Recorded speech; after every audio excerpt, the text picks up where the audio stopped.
Hello everyone! Welcome to another stream of Kanon. Today, we will hopefully finish Shiori's route. And then after that, we'll move on to the final chapter, the final story. So, let's get through January 24th, and we'll see where this story takes us, eh? And yeah, hope everyone's doing good. Hope all is well here. Okay, I am ready. It's all good. Everything's nice. Let's go. Hey Minim. Hey G-Man. Good to see you too. Hope everyone's well. The park at night. The clouds start moving quickly in the night sky along with the returning wind. I should head home now. You'll be okay by yourself? Yo, you're first by the way, G-Man. You did it. Yay. Even though Minim got here first. She's playing Unicorn Overlord. Cool. Good luck at it. Kick butt at it, alright? I am well, Minim. I am awesome, and I'm ready for another day of Kanon. Another week of Kanon. And then, a new game, probably. But yeah, let's play some more, eh? I hope you're well, too. I'll be okay. My house is nearby. Wee me. Let you take it next time. Oh, my house is nearby. That's fine then. If someone tries to do something funny, I'll shout loudly, so come save me, okay? Nobody will try to do anything funny to you. You can't be sure. I hate it when people say stuff like that. I'm only joking. It's an awful joke. Are you sure you don't want me to walk you back? Yes, I'll be fine. Okay, be careful then. See you. Yeah, see you tomorrow. Okay. She nods, turns around, and starts walking away. I watch her leave, until she melts into the darkness. Shiori! I call out to her. She turns around again. Isn't there anything you can do? Isn't already past the point of no return? Yes. She gives a small but firm nod. Are you sure about that? I keep asking, grasping at straws, knowing the question will only serve to add to her suffering. Well, her skin is as white as snow. A miracle should do the trick. But this girl who has realized and accepted her fate continues with a peaceful smile. Miracles don't happen. That's why they're miracles. Sensation of the frigid wind, the sound of water droplets. I stand in the darkness for a long time until I can't see her anymore.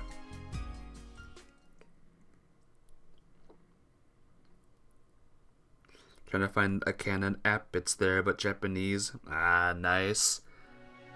I'll stick with the actual games and stuff. No apps. But hey, maybe it'll be translated. Morning. I come out of my light sleep with sunlight shining on my sunlight shines in my face through the thin curtains. The long night is over and another winter day begins. I sit up while shaking my aching head. I didn't get enough sleep. Looking at the clock, I see that it's 7:30. I get out of bed and pull the curtains open. White light pours into my retinas, so pristine that it hurts to look at. The weather's looking good again today, like the continuation of a dream. Good morning, Yuichi! Morning, Nayuki. By the time I drag Nayuki to the dining room, it's already past 8. Akiko greets us while putting our food down on the table happily. So sleepy. Don't fall asleep. Good morning. She bows, but is actually lying her head down on the table. And she falls asleep. What are you doing? I can't tell if she's replying or sleep talking. You'll get jam in your hair if you sleep here. It's okay. Why? Because I like jam. She's completely asleep. Yuichi, please be kind to her today. Akiko says calmly as she gathers Nayuki's hair into a ponytail for her. She was up until you came back last night. The whole time. Hey Bonnie! Yo yo yo, how you doing today? Good to see ya! Well, she did fall asleep halfway. Hello. Kevin gifted? Did Kevin gifted a thingy to you too, Bonnie? To you as well? What a very nice dude. Extra nice. I see. Nayuki must have been worried about what happened yesterday. What should we do? There's no time for breakfast anymore. I'm not sure. Oh, you can't have a sub. Oh, right. That's right. Twitch stinks for you at the moment. That's annoying. I'm doing good, Bonnie. I'm looking forward to completing this game this week. I'm gonna try to. How are you? What to do indeed. Ayuki is fast asleep. I'll wake her up. You can go on ahead. Alright, thank you. She's playing Unicorn Overlord. Yep, that's what G-Man's doing. I'll leave the sleeping Nayuki to Akiko and grab my bag. See you later, Yuichi. Akiko sees me off. I take a look at the snowy scene around me before hurrying to school in the frosty cold. Because I skipped breakfast, I reached school earlier than I expected. This seems to be the most popular time for students to arrive, and I see lots of people in uniform in front of the snowy school gate. A few classmates greet me along the way, and I realize I've already gotten used to life in this town. You're locking in on videos. Ooh, nice. You're finding out when you're going to the hospital. Why are you going to the hospital? What's going on? It's been almost 3 weeks since I started living in this town of snow. Many things have happened. So many things. Good morning. Someone clings to me from behind after what felt like a body slam. I turn my head to look behind me. It's her! And she's wearing the school thing. Tests on you. What kind of tests? If it's a personal thing, you don't have to answer, it's fine. I am concerned though, of course. The school in winter, pockets of leftover snow here and there, and a girl standing on top of red bricks moistened by melting snow. Oh, you don't know yourself? Hopefully they're not like serious, just normal checking up on you tests. Sorry, I was so happy I accidentally slammed into you. The familiar-looking girl bows apologetically in an unfamiliar outfit. I'm dumbfounded for a moment. Her words in the park come to mind. Promise me something, Yuichi. Please treat me like a normal girl. But only for 1 week. Shiori. Hello! She's clad in a brand new uniform, carefully holding a clean school bag close to her chest with both hands. I'm going to study here. Study hard today. I can do this. I see. Hey, would you like to have lunch together today? She clasps her hands like she'd just come up with the greatest idea. I don't mind at all. Then I'll go to your classroom after 4th period. Might have rheumatoid arthritis. Well, that's kinda serious. I hope you don't. No, none of that for you. I'm gonna wish that you don't have that. I'm gonna will it away from your body. But yeah, I hope you don't have that. Fingers crossed. My fingers is crossed for you, alright? Suddenly, her face darkens. But only for a second. Never mind. Let's meet at the cafeteria. Yeah, I gotta go now. So your joints? Yeah, I know what it is. I've seen it before. Feel any pain? So you think you're good? That's good. No joint pains, right? You'll be fine. She bows her head and starts walking along with the crowd of students. Halfway through, she turns around and waves energetically. I'll be waiting for you. Don't be late. Yeah. And you're buying me lunch? Yeah. Hey, wait. Just kidding. She waves even harder. Yeah. Me too, G-Man. Me too. Trust me. She waves even harder. You don't know how I'll sleep in these cold, uncomfortable beds. Oh, you'll be sleeping in the beds for a while? Oh, geez. You'll be staying at the hospital. Hopefully you can go home soon, sis. A few students passing by give her a cursory glance but continues on nonchalantly. 3 days, geez. Fast recovery for you, Bonnie. Hey, stars, what's up? How you doing? I wonder what they thought of her.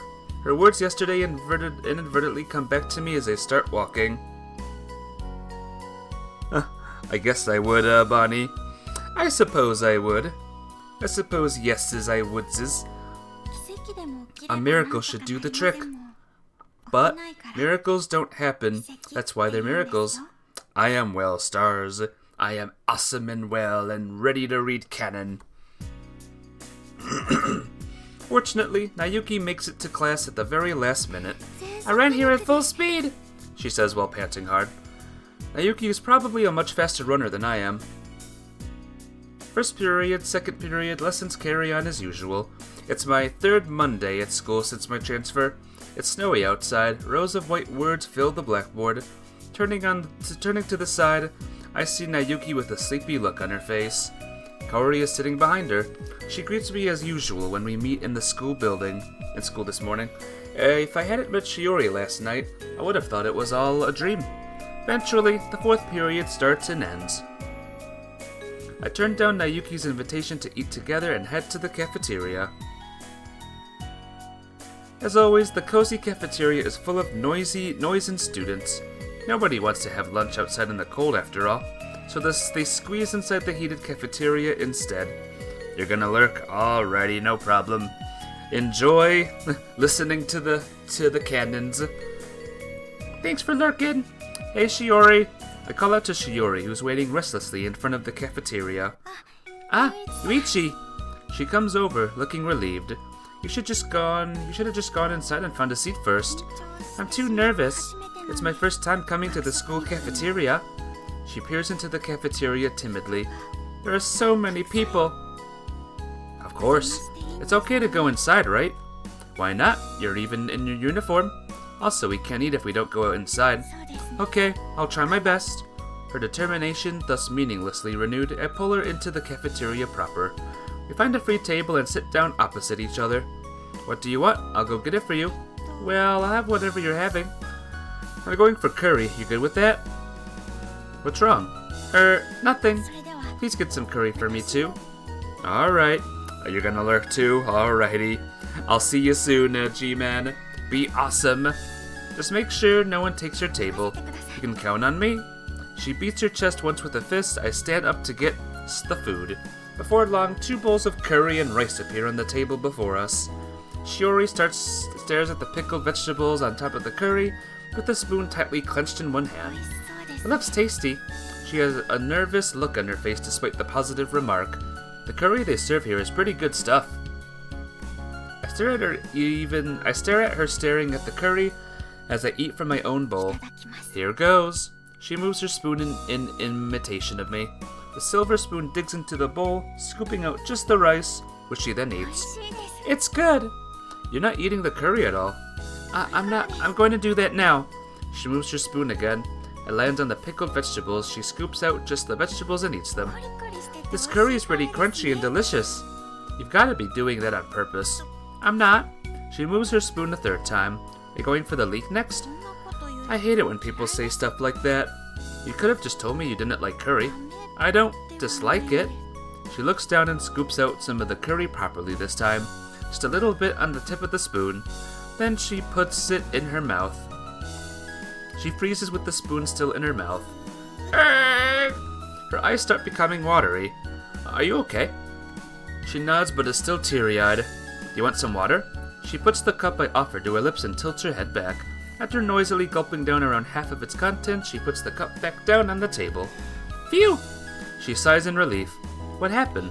I can't eat spicy food at all. Spicy food? This is just normal curry. Even normal food with some spice is a no-go for me. What do you do when your family cooks curry for dinner? I have ready-made curry, the kind for kids. That's pretty bland, isn't it? It's just right for me. What about ginger? I don't even like looking at it. Wasabi? I don't even like hearing the name. Hot mustard? Mankind's enemy. Ice cream? I love it. Then just eat ice cream. Okay. I'll go buy it for you. I'm sorry to trouble you. I return to the counter, leaving a sheepish-looking Shiori behind. Once I buy the usual ice cream, I return to where she's sitting. Is this enough? Won't you feel hungry? It's enough. I don't usually eat too much anyway. She peels the lid open and starts scooping out the ice cream with a wooden spoon. You don't eat the ice cream stuck on the underside of the lid? Of course not. That's wasteful. It's the best tasting part. You sound like a penny pincher. No, I don't. Yes, you do. She takes her first bite with a look of sheer bliss on her face. Now what? My tongue is stinging. There's no end for your antics. She sounds miserable. Slow down, we still have time. Okay. I eat my curry and rice, 2 bowls, and she eats her ice cream. As expected, our strange meal combination is quite attention-grabbing. Students sitting around us and those passing by give us weird looks. We're from different years and have different personalities. But no matter what we seem to like to those around us, we're lovers right now. Right, Shiori? What? She looks up at me questioningly at my sudden inquiry. Oh, sorry, I wasn't paying attention. But yes, you're right. She puts a hand to her mouth and nods. That unintentional action of hers makes me feel happy. If you keep eating ice cream, you'll turn into a cow. I don't think it works that way. It doesn't? I'm trying to say you can't eat only ice cream. Okay, I'll make a lunchbox tomorrow then. A lunchbox sounds good. Yes, and I'll make one for you too. Oh man, this is where I mess up. I will look forward to it. Wait. Yeah, I'll look forward to it. Good guide. Sure, I can't wait. Yeah, it'll be worth the wait. Hang on a minute, guys. It'll be worth the wait. Other than the taste, that'll be worth the wait too. She pouts and turns her head to the side. I hate it when people say stuff like that. And then she smiles lightheartedly and immediately after that. It's just Shiori being her true usual self. By the way, how do you find school? It's been a while, right? Well, it's just a little tiring. Yeah, of course it'd be. But it's so much fun. Everyone was so glad I came to school. I'm so happy. Really so happy. Really, really. An enjoyable lunch break, but I can't help but think of it as a fictionist. Shiori's smile seems detached. The day seems hazy. The scenery seems monochrome. Is something wrong? No, nothing. Really? Really? I don't believe you. Have some faith. You're being super shifty. Her expression keeps changing. I've seen so many of her faces since meeting her. Her innocent smiles, downcast eyes, angry pouts. But I've never seen her cry before. Before long, school is over. Time flies by surprisingly quickly.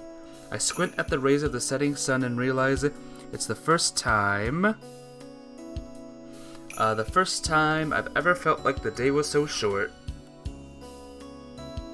I return home like I always do. Have dinner as I always do. Watch TV in the living room. Take a bath and return to my room. It's almost the start of a new day by then. Without thinking, I open the curtains. Snow is falling slowly outside. The white crystals seem to block out the lights of town. Eventually, the day ends and tomorrow becomes today.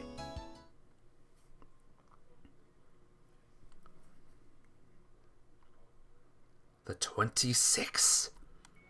Slowly I start regaining consciousness. The sunlight shining on my face makes me see orange on the inside of my eyeballs. I'm filled with a sense of frustration as I'm pulled back to consciousness. Throwing off the blanket that's turned cold from absorbing my night sweat, I sit up on my bed. It's an unusual morning. It's a usual morning. The sound of curtains hooks running along the rail is followed by rays of sun pouring into the frozen room. Warm light fills the room interior. As the sunny spots raise the temperature of the air, I get ready for the day. Nice weather! Nayuki stares at the sky in a daze, her breath turning into white mist. I walk through the gate of the Manase house as usual with Nayuki, who has gotten up relatively easily this morning. That's good and all, but it's still so cold. The breeze is calm, so this good weather should last through the day. She stretches like she's trying to catch the sunlight with her entire body. There's no wind, no clouds, just sheer blue from one end to the other. I feel like something good will happen today. She walks happily under rooftops still covered with leftover snow. I'm a Capricorn and my blood type is B. An image of Nayuki scrutinizing the horoscope segment on TV comes to mind. You shouldn't put too much stock into horoscopes. Don't say that. Having only 12 types of fortunes is kind of fake, don't you think? Sometimes there are 13. Same difference. I disagree. She trudges on with her face lowered. She seems very sad. Hey, what sign does a person born on the 1st of February have? Don't know. I'll pay for that info. Strawberry sundae. That price doesn't match the product. Strawberry crepe then.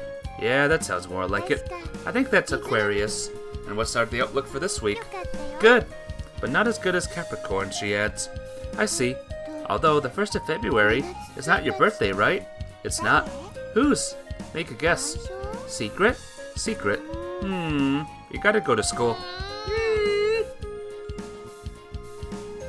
Slowly but surely, we start seeing more students wearing the same uniform. I casually look around to see if I can find her. Before long, we reach the school gate. The bell rings to indicate the start of lunch break. Yuichi! A voice calls to me from the seat behind me, like she's been waiting all morning for this. Hey, Kevin G, how you doing? Welcome to Kanon. I'm doing good, though. How are you on this day? What are you doing for lunch today?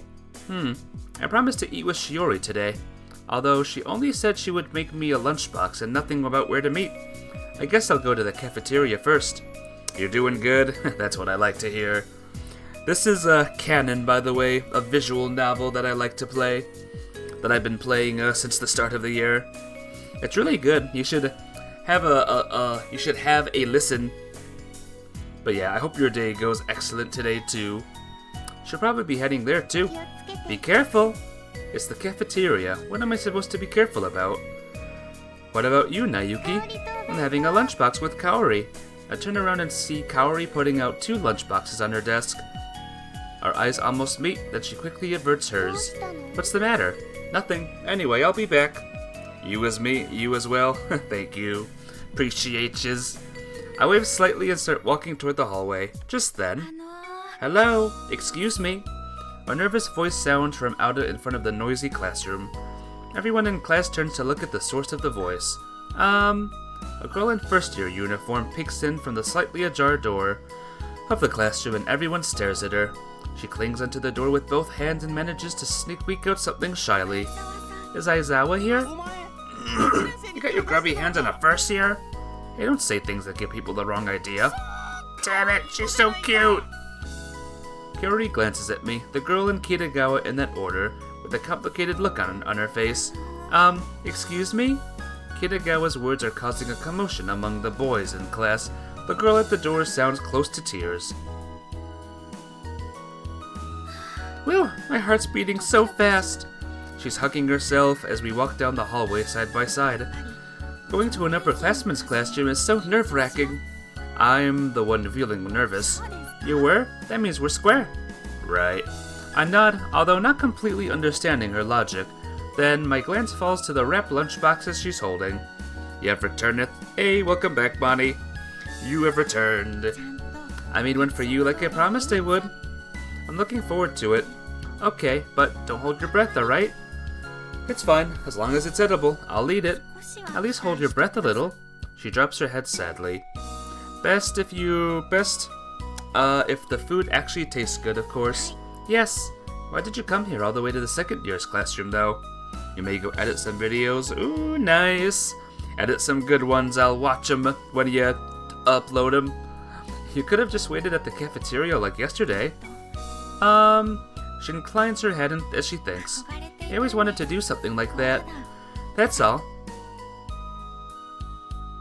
In my opinion, our cafeteria is pretty big and clean, but when lunchtime swings by, most of the seats get taken and the counter is swarmed with students. So many people here again. She stares agape at the cafeteria. What is this game? It's a visual novel. A dude moves to a town where his memories are kind of messed up, and he's learning about all of these girls that he keeps meeting, and they're very feelsy stories too. What do you do in it? You read the visual novel. It's a big story. It's kind of like a book, but it's a game as well. We won't get a table by just standing here? January 26th. Oh my gosh! Happy in this game birthday. Contraband Part 2, Contraband Part 3. Oh wow, you're doing a lot of videos, Bonnie. Oh, that's right. She starts running around in a panic, bouncing after me as best as she can while trying not to trip over anything. Ah, this table's free. She points at an empty table with 2 opposite-facing seats. Good job, Shiori. Thanks, I gave it my all. I pat her on the head and leave my hand there. She narrows her eyes as the ticklish sensation, unsure of what to do. Getting a credit card? Ooh, nice. W editor. Yeah. Well, good luck with that card thingy. I think she looks cute like that, and so very sad as well. What's wrong? I gesture for her to sit down without answering her questions. We sit on the small chairs of the cafeteria. On the table alongside the usual seasonings are 2 overly big lunchboxes. Alright, thanks for lurking again, Bonnie. One of them is mine, right? They're both yours. What? Please eat both lunchboxes, Yuichi. I can't eat so much. This is like 4 times the usual portion for lunchboxes. I made both for you, so please eat them all up. I can't. Please do. She smiles with a solemn glint in her eye. She's being serious. What about you? I don't usually eat too much. I always feel full after just a little bit. Bite. I'm not that much of a big eater either. You got 1.4k channel points. Ooh, you gonna save them up or use them? The giant boxes are packed with all sorts of food. There are 2 boxes. What do you think? I'm not sure what you mean. Did I make too much? You can say that again. I'm sorry. There were so many things I wanted to try, so you put them all inside. Yes. She lowers her head, crestfallen. Don't worry, I'll still eat something. Okay. I take a pair of chopsticks and pick up an omelet. Then I put it in my mouth. She's staring at me intensely the whole time. What do you think? Yes, it's a bit sweet, but pretty nice. I'm so glad to hear that. She puts a hand on her chest in relief, then she pours tea from a thermos flask. She passes me a cup, which I take and drink. I'll eat something too. We both start picking food from the lunch boxes, eating them. Each time we do, we comment on the taste and pick more food. Needless to mention, I eat more than she does. I'm so full. Me too. We take a pause with some freshly poured hot tea while looking at the boxes. There's still more than half of the contents left. Please eat more. I can't. I immediately turn her down. You can. Where's your proof? Because you're Yuichi. I seriously can't. I could probably do it over a period of time, but right now, I can't stomach anymore. I'm sure you can clean out 8 bowls of curry and rice if you just put your mind to it. No human can do that. You're wrong. Some human out there may be able to do that. Not this human, that's for sure. Okay. She lowers her head and looks at the leftover food. I'm a little sad, but I'm glad you said my food tasted good. I was worried it would be so bad you'd flip the table over. She drinks from her cup with a look of genuine relief on her face. Do you cook often? Well, she puts down her steaming teacup on the table, looking a little embarrassed. It's actually my first time doing any cooking and making lunchboxes. Your first time cooking and you made all these? Yes, that's why I was worried if they were edible or not. I guess things turned out well. She grins nervously. There's a bit of weariness on her features. Yawn. She puts her hand to her mouth and yawns softly. Are you okay, Shiori? I'm fine, just a little sleepy. She smiles despite the fatigue showing on her face. Thank you, Shiori. It's no problem at all. In fact, it was so much fun for me. Coming up with a menu, buying the ingredients, making each dish while following the recipe book, tasting the food, packing it into the boxes. Though I failed a lot of times too. Did you know that trying to cook an egg in a microwave causes an explosion?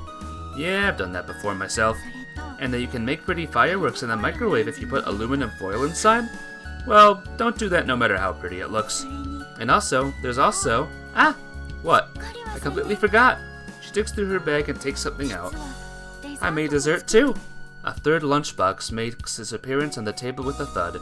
Dessert? Yes, what's a meal without dessert after? Imagine flipping a table at school because you didn't like one meal. Imagine. Has that happened to in your school before, Kevin G? As someone did that, some psycho? She unfastens the blue handkerchief happily. The lunchbox that emerges is as big as the others. When she opens the cover, I see that it's jam-packed with all sorts of fruit. That was a great meal, thanks. Wait, she grabs my uniform and as I stand up. I can't do this. I haven't said anything yet. You do know some psychos, though? Oh yeah, there's some crazy people. This is Shiori, by the way. Her birthday is coming up. It's February 1st.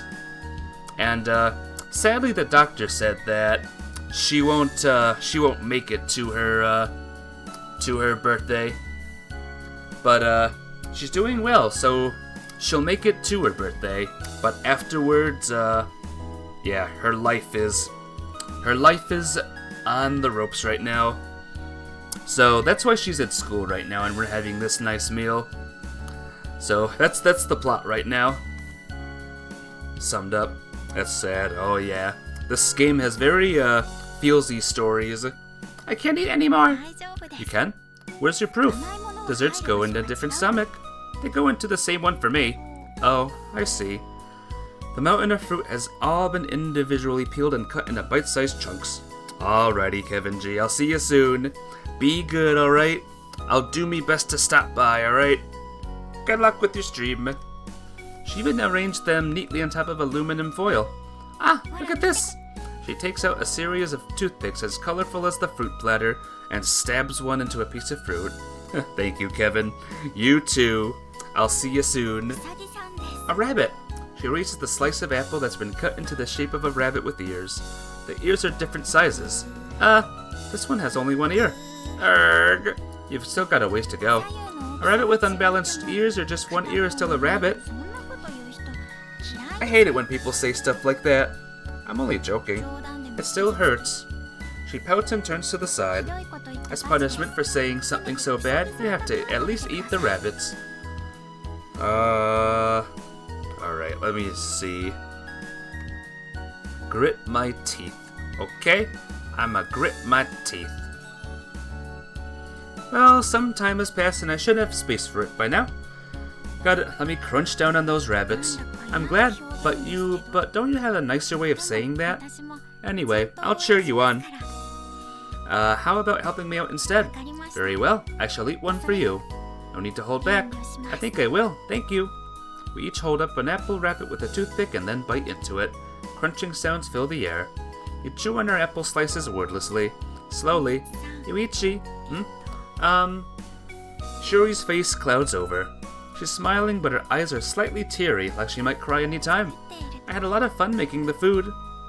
But seeing the person I love enjoying the food makes me feel even better, she says with a mouthful of apple rabbit, with a wide smile on her face. Nodding away as she squints her teary eyes at true happiness.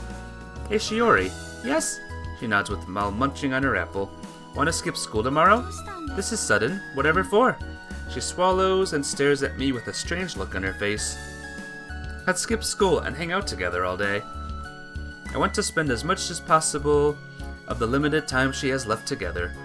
But I can't say that out loud, because I promised that I'd treat her as a normal girl. That's why I don't explain any further. I wait quietly for Shiori's reply.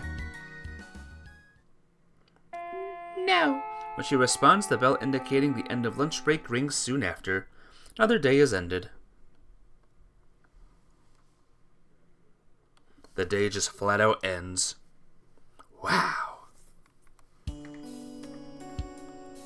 Modern Japanese class is in session. My textbook lays open on the table. Probably to a random page that has no relation to the lesson. But I don't care. Taking lessons seriously isn't on my agenda today. Not that I think I can pay attention even if I tried. Today's another cold day. I stare at the swaying trees while propping my head up with my left hand. White powder blocks my view for a brief second before the scenery returns to normal. Hey, Mafia! You're here! Welcome to another stream of Kanon. How you doing today? It's not snowing. Snow that had accumulated on the rooftop must have fallen down after being blown by the wind. White chalk taps away at the blackboard. The other students are either listening carefully or sleeping. You just woke up? Good morning to you. Wakey, wakey. Am I right? Sixth period passes by quickly. 15 more minutes. I glance at the clock on the wall, at the watch on my left wrist as well. Still 15 minutes. I absent-mindedly recall the conversation I had with Shiori yesterday.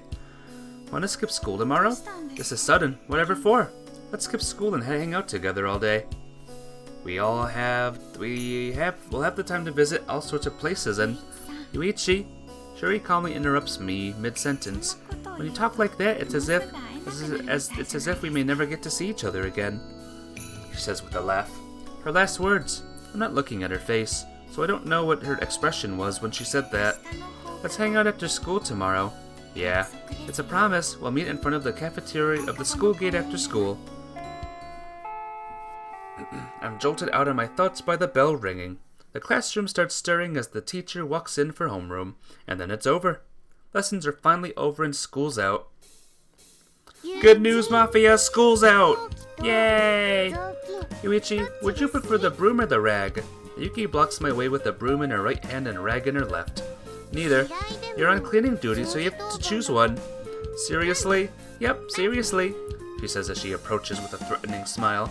I grab the broom from her hand, but by the time I finish sweeping in the record time, I'm already late for my appointment with Shiori. Ouch. You're late. A pounding Shiori is already waiting at the promised place.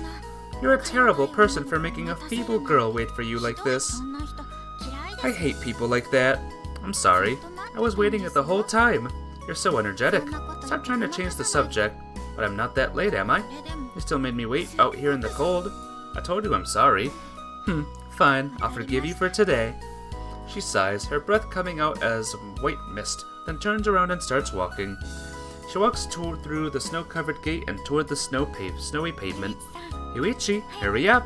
Yeah. Have to make up for the time we lost because I was late. Start running as if to pass Shiori. Don't leave me behind. The short-lived winter sun is slowly setting over the horizon.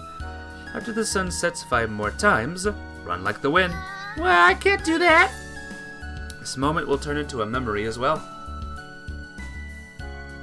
It takes a few minutes for us to reach the shopping district from school.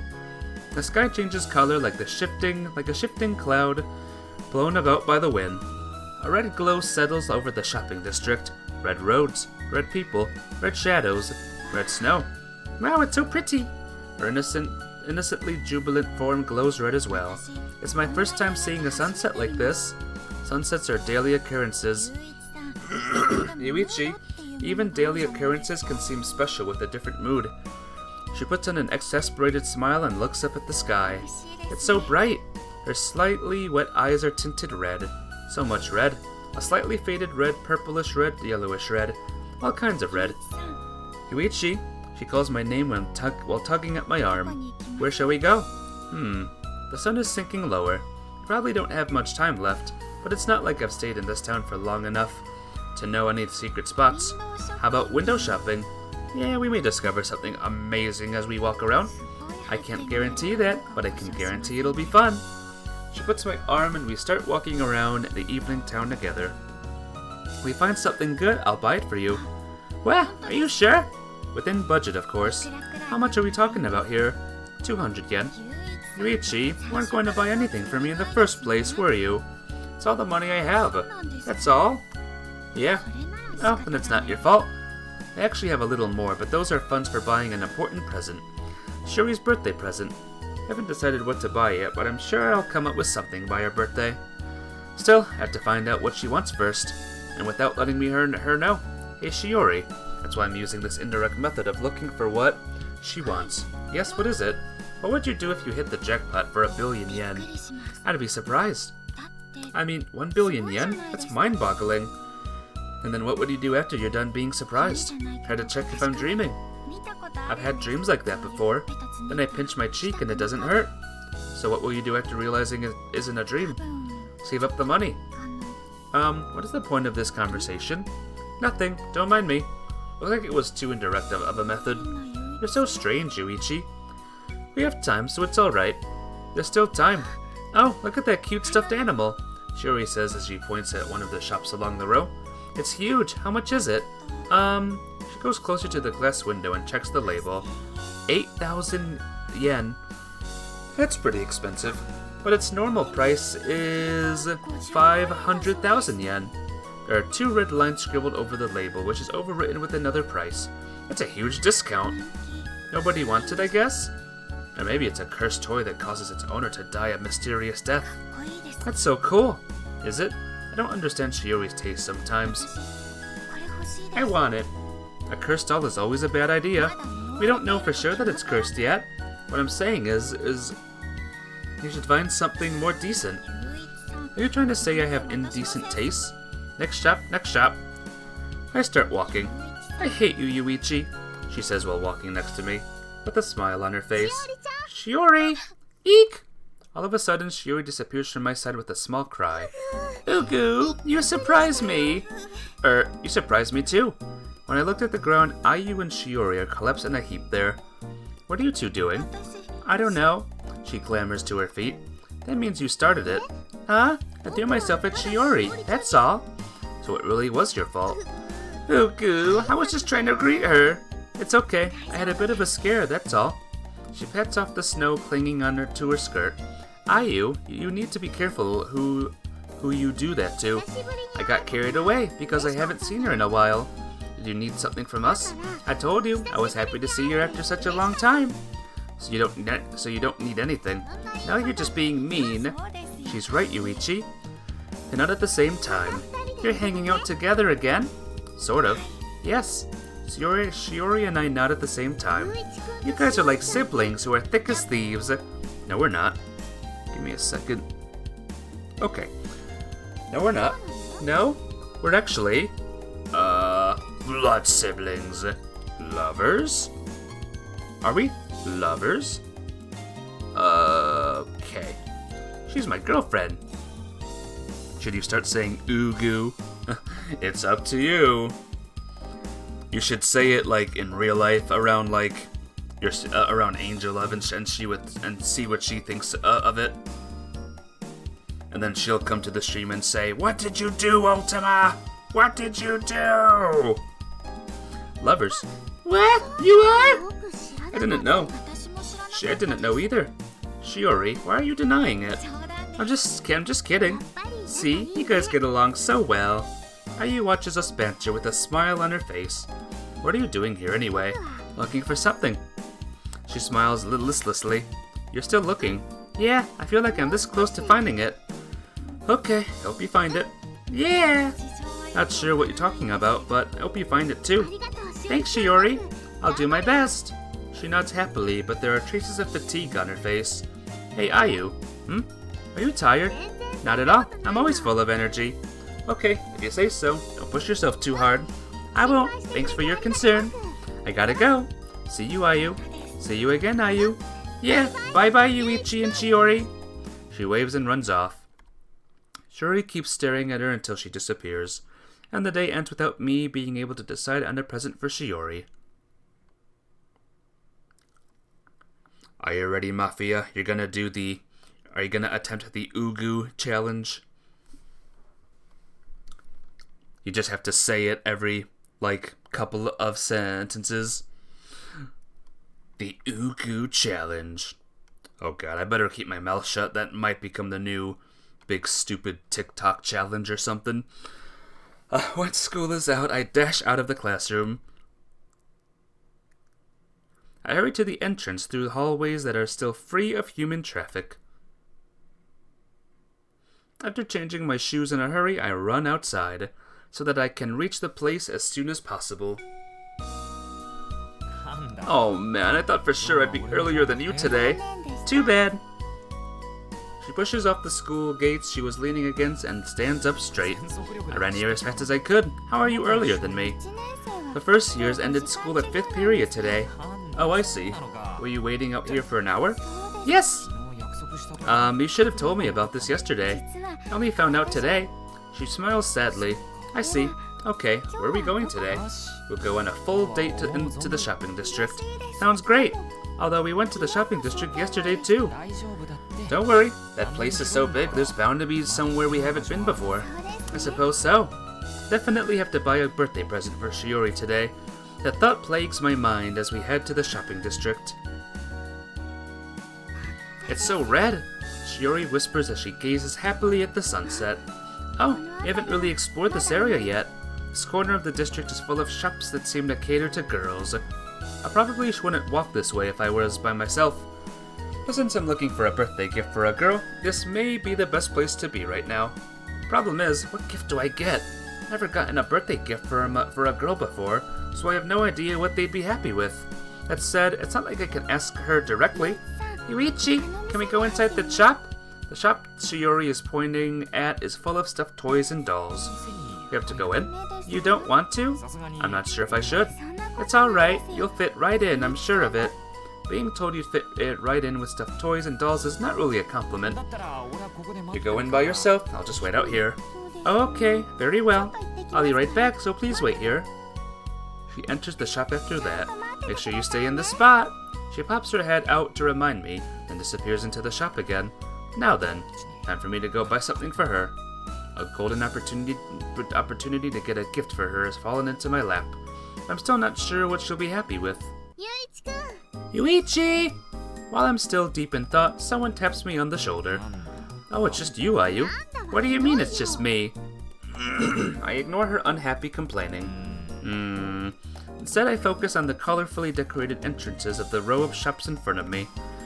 This is the perfect place to get a birthday gift, but I don't know which shop to enter because I haven't decided on something yet. Are you ignoring me? She's trying to get my attention by bouncing up and down in front of me. Sorry, I really have no time for you right now. Whatever, I'll secretly put feathers on you next time we meet. Please don't. But, what's bothering you? Why do you look so perplexed? Just thinking of something. Suppose it's best to get a gift that matches the recipient's personality? Shiori's personality. Ice cream is her staple food and she loves making giant snowmen. Say Ayu. Would a girl appreciate receiving ice creams and shovels as a birthday gift? I highly doubt it. Yeah, I thought so too. Why do you ask? Well, it's a long shot, but I thought I might as well ask for your opinion. I don't know, Mafia. Would you want ice cream as a birthday gift? I don't know about you, but I would love ice cream as a birthday gift. I don't like being a long shot, but tell me, what kind of birthday gift would make a girl happy? Taiyaki! That only applies to you. Feels like it's kind of in the same league as ice cream. Yes, but it's delicious. Still no, I'm asking about girls in general. Okay, money. You're weirdly realistic sometimes. It's because I can buy lots of taiyaki with money. Taiyaki again? Ooh, because... Do you have a taiyaki for brains or something? It's delicious. Still no. Can't you think of something more normal, ordinary? That's a tall order. Being told to buy taiyaki as a birthday gift is an even taller order if you ask me. Well, what's the girl like? What's she like? That's a difficult question. You would? Hell yeah. Ice cream's great. She eats ice cream all the time and likes to make giant snowmen. Ice cream? What sort of gift would a girl like that enjoy? Ice creams and shovels. Told you, right? I will start rooting in the middle of the shopping district. To the passerby, we must seem quite amusing. Is Shiori the one you're buying the gift for? She asks hesitantly. Yeah, I see. What other hobbies does she have? Hobbies? Aha! I remember now. She likes to draw. That's it. I can think of plenty of drawing tools to buy for her. Okay, I'll go get something right away. Yeah, good luck. Thanks, Ayu. Piece of cake. Shiori should be coming back out soon. Should buy something before then. After saying goodbye to Ayu, I enter a shop with art supplies. Ayu is staring at me with a complicated look in her face. Her reflection in the showcase looks sad. What's wrong? I turn around at the shop entrance in concern. Nothing! She's smiling by the time I turn back. Her usual calm and pleasant smile. I'm going home now. She runs away after saying that. The long red shadow she casts in the sunset almost looks like it's running after her. The red-stained wings on their backpack seem striking for some reason. I return to the shop after I see Ayu leave. Ice cream's your favorite. Isn't it the best? I still like my cookies and cream. I buy a sketchbook and some drawing tools for before leaving. Shiori returns just as I step outside. Thanks for waiting. I take a few deep breaths to calm down. Great timing. What? Nothing. The items are tucked away in my bag. I act like nothing's happened. Shall we go? Oh, okay. Yuichi, did you get something? No! We spent yet another day in the Sunset Town. The image of Ayu's red-stained wings remained engraved in my memories even now. Strange.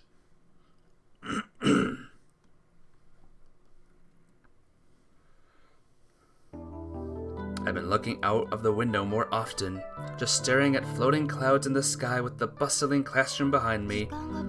Makes you feel like time has stopped, doesn't it? I see Kaori Misaka's reflection in the square window. Cookies and cream is yummy. I've had it for so many years, since my young kid days, and I still eat it now. When you look up at the sky like this, she comes to stand in front of my seat and stares out of the window as well.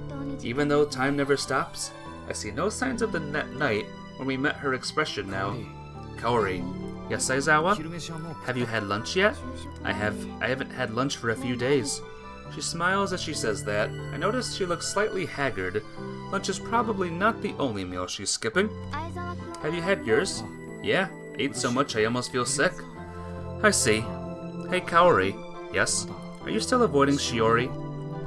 She's trying to live her life to the fullest, without caring how much time she has left. Won't you at least acknowledge her as your sister before it ends? Aizawa. I don't know who this Shiori is. Fine. Listen to her footsteps as she returns to her own seat, and then the bell rings. I'm in the first one here again. Shiori is already waving at me beyond the entrance. How is it you're so early again today? Our 6th period lesson was taught by our homeroom teacher, so it ended faster than usual. This is fraud. No, it's a reward for my daily deeds. A brand new bag and uniform, and her usual pleasant smile. Let's go, Yuichi. Yes, to the shopping district. Again? Okay, where else then? I'll take you there if I know the way. The shopping district is fine. I'll treat you to your favorite food today. Wow, really? There's this really nice cafe there. It's the only cafe I know. Let's go now. She smiles happily all the way to her eyes. We start walking to the shopping district together. Sun is slowly setting. This is the place. Hayakaya. The cafe where Nayuki always makes me buy her strawberry sundaes. What a pretty shop. The food is good and reasonably priced too. A shop that's got it all. The door rattles open along with the sound of a doorbell as we step inside. So many people. She scans the shop admiringly. It's after school hours, so Hayakaya is full of students in uniform. Some are from our school as well. Fortunately, there's an empty table and we're ushered to it. We got a seat. She sighs in relief while holding a hand towel. The shop is busiest around this time. Yuichi. Shiori looks up from an opening menu with a somber expression. You're buying today, right? I guess. I can order anything you want? Of course. Alright. She slams the menu shut. Are you ready to order? I'll have coffee. I want the deluxe jumbo mixed parfait. Right away. The waiter collects the menus and disappears behind the counter. I can't wait. Shiori. She tilts her head at me as she wipes her hands with the towel. What did you just order with that dramatic name? It's a parfait. Not a normal one, right? Just a little bigger than usual. A little. Maybe a lot. It costs 3,500 yen. What? It's 3,500 yen. Why would a parfait cost 3,500 yen? Must be because it's a big one. She seems to be enjoying this. Okay, whatever. Thank you very much. Can you even eat that much? Remember, she's a much smaller eater than usual. I'm going to do my best to eat as much as I can today, because it's your treat. What if you can't finish it? We'll work together to finish it then. She puts her hand towel on the table and smiles. At me? You want us to share a parfait? Yes. I try to imagine the embarrassing scene, but I become determined to find a way to stop that from happening. Jingle. The doorbell rings and a new customer steps into the shop. I should go now. I should go home. Hey, don't just leave like that. I'm not in the right mood for a shop like this. The strawberry sundaes here is amazingly good. I know, I've been here a few times. And stay. I told you I have no appetite. Even so, you have to eat something. It's Nayuki and Kaori. Shiori is staring at the two customers who just stepped in with mixed feelings. Kaori, you have to at least eat something. I'm on a diet. I don't believe you. Yeah, no point lying to you, huh? I'll treat you, so please. Nayuki looks like she's about to cry. Alright, I'll stay. Okay. Looks like they haven't noticed us yet. Kaori. Shiori whispers under her breath. Her voice is so soft, it's almost inaudible. I'm gonna call them over, okay? Hey, Nayuki! Get the fuck over here! I stand up and wave at Nayuki. Huh? She notices me with a look of surprise on her face. At the same time, Kaori turns to look at me. Her eyes also fall on the girl sitting opposite of me. Why don't you join us? Sure, I don't mind. Kaori? Alright. She agrees monotonously. The waiter ushers them over, and all four of us sit around the table. Nice to meet you. Nice to meet you too. Not talking to you. Hello. Shiori bows her head politely. I'm Nayuki Minase. This is Kaori Misaka. Nayuki introduces Kaori as well, not knowing their relationship. My name is Shiori. You're a first-year student? Yes. We're all second years here, but I guess you can already tell from the color of our ribbons. Yes. Look at the formalities. What are you guys having? Oh, right. Nayuki orders the strawberry sundae as usual, whereas Kaori asks for an orange juice. What did you get, Shiori? The deluxe jumbo mixed parfait. I've always wanted to eat that. Oh, why don't we eat it together then? Wow, really? Yes, it's Yuichi's treat. You're a rich man, Yuichi. I'm not rich at all. Would you get a gigantic parfait, by the way, Mafia? I bet I would. I betcha I would give it a shot. But you said I could order anything I wanted. What? Anything? Hold it right there. Then I should get a strawberry crepe too. That looks delicious. I highly recommend it. Though nothing beats the strawberry sundae. I want to try it too. Stop, please. I'm just joking. Shiori has warmed up to the situation despite her initial nervousness. I guess I have Nayuki to thank for this. Our food's here. The items we ordered are placed on the table one by one. It's so big! A giant glass cup is in the middle of them all. It's the size of a bucket and filled to the brim with ice cream, whipped cream, and all sorts of fruits. Oh, can you picture this, Mafia? Probably. Could you picture it now? I can see why it costs 3,500 yen now. Should we eat it together? Okay! This isn't something one person can finish alone. To be honest, I'm not even sure if 4 people can. I'm digging in. Shiori happily claps her hands together in gratitude. Nayuki and I dig into the parfait as well. Nayuki takes bites of the parfait in between bites of her own sundae. Only Kaori is drinking orange juice without eating. Why don't you try some too, Kaori? I know she'll turn me down, but I think I should at least ask. She doesn't even grace me with a response. Shiori looks at her sister sadly. She'd rather not have a sister at all if she were just going to lose her. To Kaori, to acknowledge Shiori as her sister is to embrace the sadness that will inevitably come. So the answer she found to deal with it after much anguish was... Kaori had chosen to complete the complete opposite path to me. Try to think about what she must be feeling deep inside right now. It's not going down at all. I'm at my limit. In the end, we have to leave the shop with the parfait half uneaten. Oh my gosh. What kind of monster parfait was this? We walk through the evening shopping district together. Nayuki keeps talking with Shiori and Kaori, never says a word in the end. Are you okay, Shiori? I feel a little uncomfortable because you ate too much, but it was so fun. It's so fun to be able to eat together. Hey, why don't we have lunch together sometime? You don't mind having me? Of course not. You're Yuichi's significant other, right? Huh? She looks down shyly at Nayuki's unexpected statement. What do you mean, significant other? Huh? Isn't she your girlfriend? Well, Shiori lowered face flushes bright red after that. I have no idea what to say to Nayuki's straightforward remark. She's honestly too cute for you, Yuichi. Leave us alone. Yeah, she has bad taste in men. Kaori, who hasn't spoken a single word until now, mumbles unhappily. Mind your own business. Kaori is staring at her sister's face after trying to avoid her eyes the whole day. It is my business. Because Shiori is... my sister. Huh? Kaori's words. Words from someone who has denied her younger sister's existence up until then. And the expression on her face at the time. That's... aww. Let's go, Nayuki. Huh? There's this shop I want to drop by. I went to the cafe with you, so at least you can do is in return is to come shopping with me. Sure! At Kaori's prompting, the bewildered Nayuki starts walking. See you two later. Yeah. The expression on Kaori's face as she looks at Shiori in the sunset. It was a smile I've never seen before. Shiori's eyes are fixed on Kaori's back as she walks away. She never once stops staring. And, bye-bye, Kaori, she whispers softly. We should go too. Yes!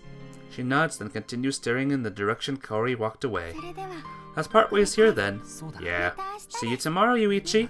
Yeah, see you tomorrow. Bye! She bows with a huge grin on her face. After she leaves, I walk around the shopping district by myself. The cityscape is covered in a dazzling orange. A gloomy atmosphere surrounds what is supposed to be a lively shopping district.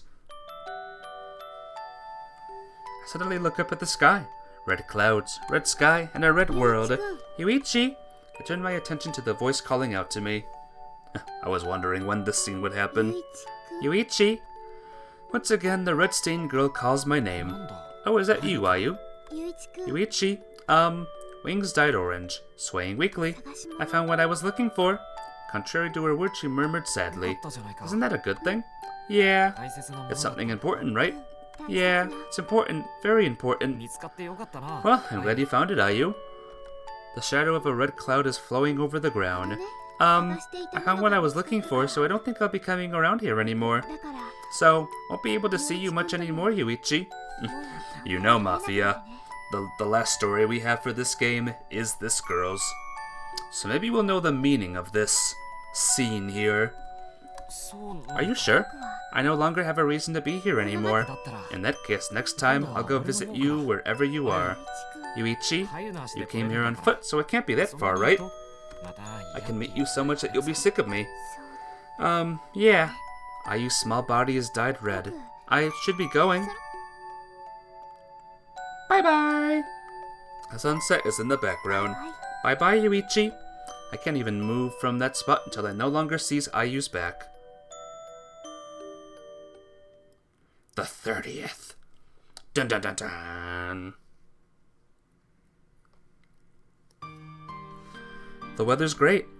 Loose clumps of clouds across the sky shifting into different shapes without moving too much.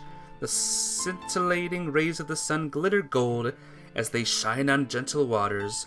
Black shadows and white snow fall on the stone pavement. January 30th. We're only getting deeper into the winter weather. The air is tense and cold, but today's weather feels more comfortable than usual. Once morning classes end, I run back home, quickly changes out of my uniform, and run out again. It's gonna be super sad, isn't it?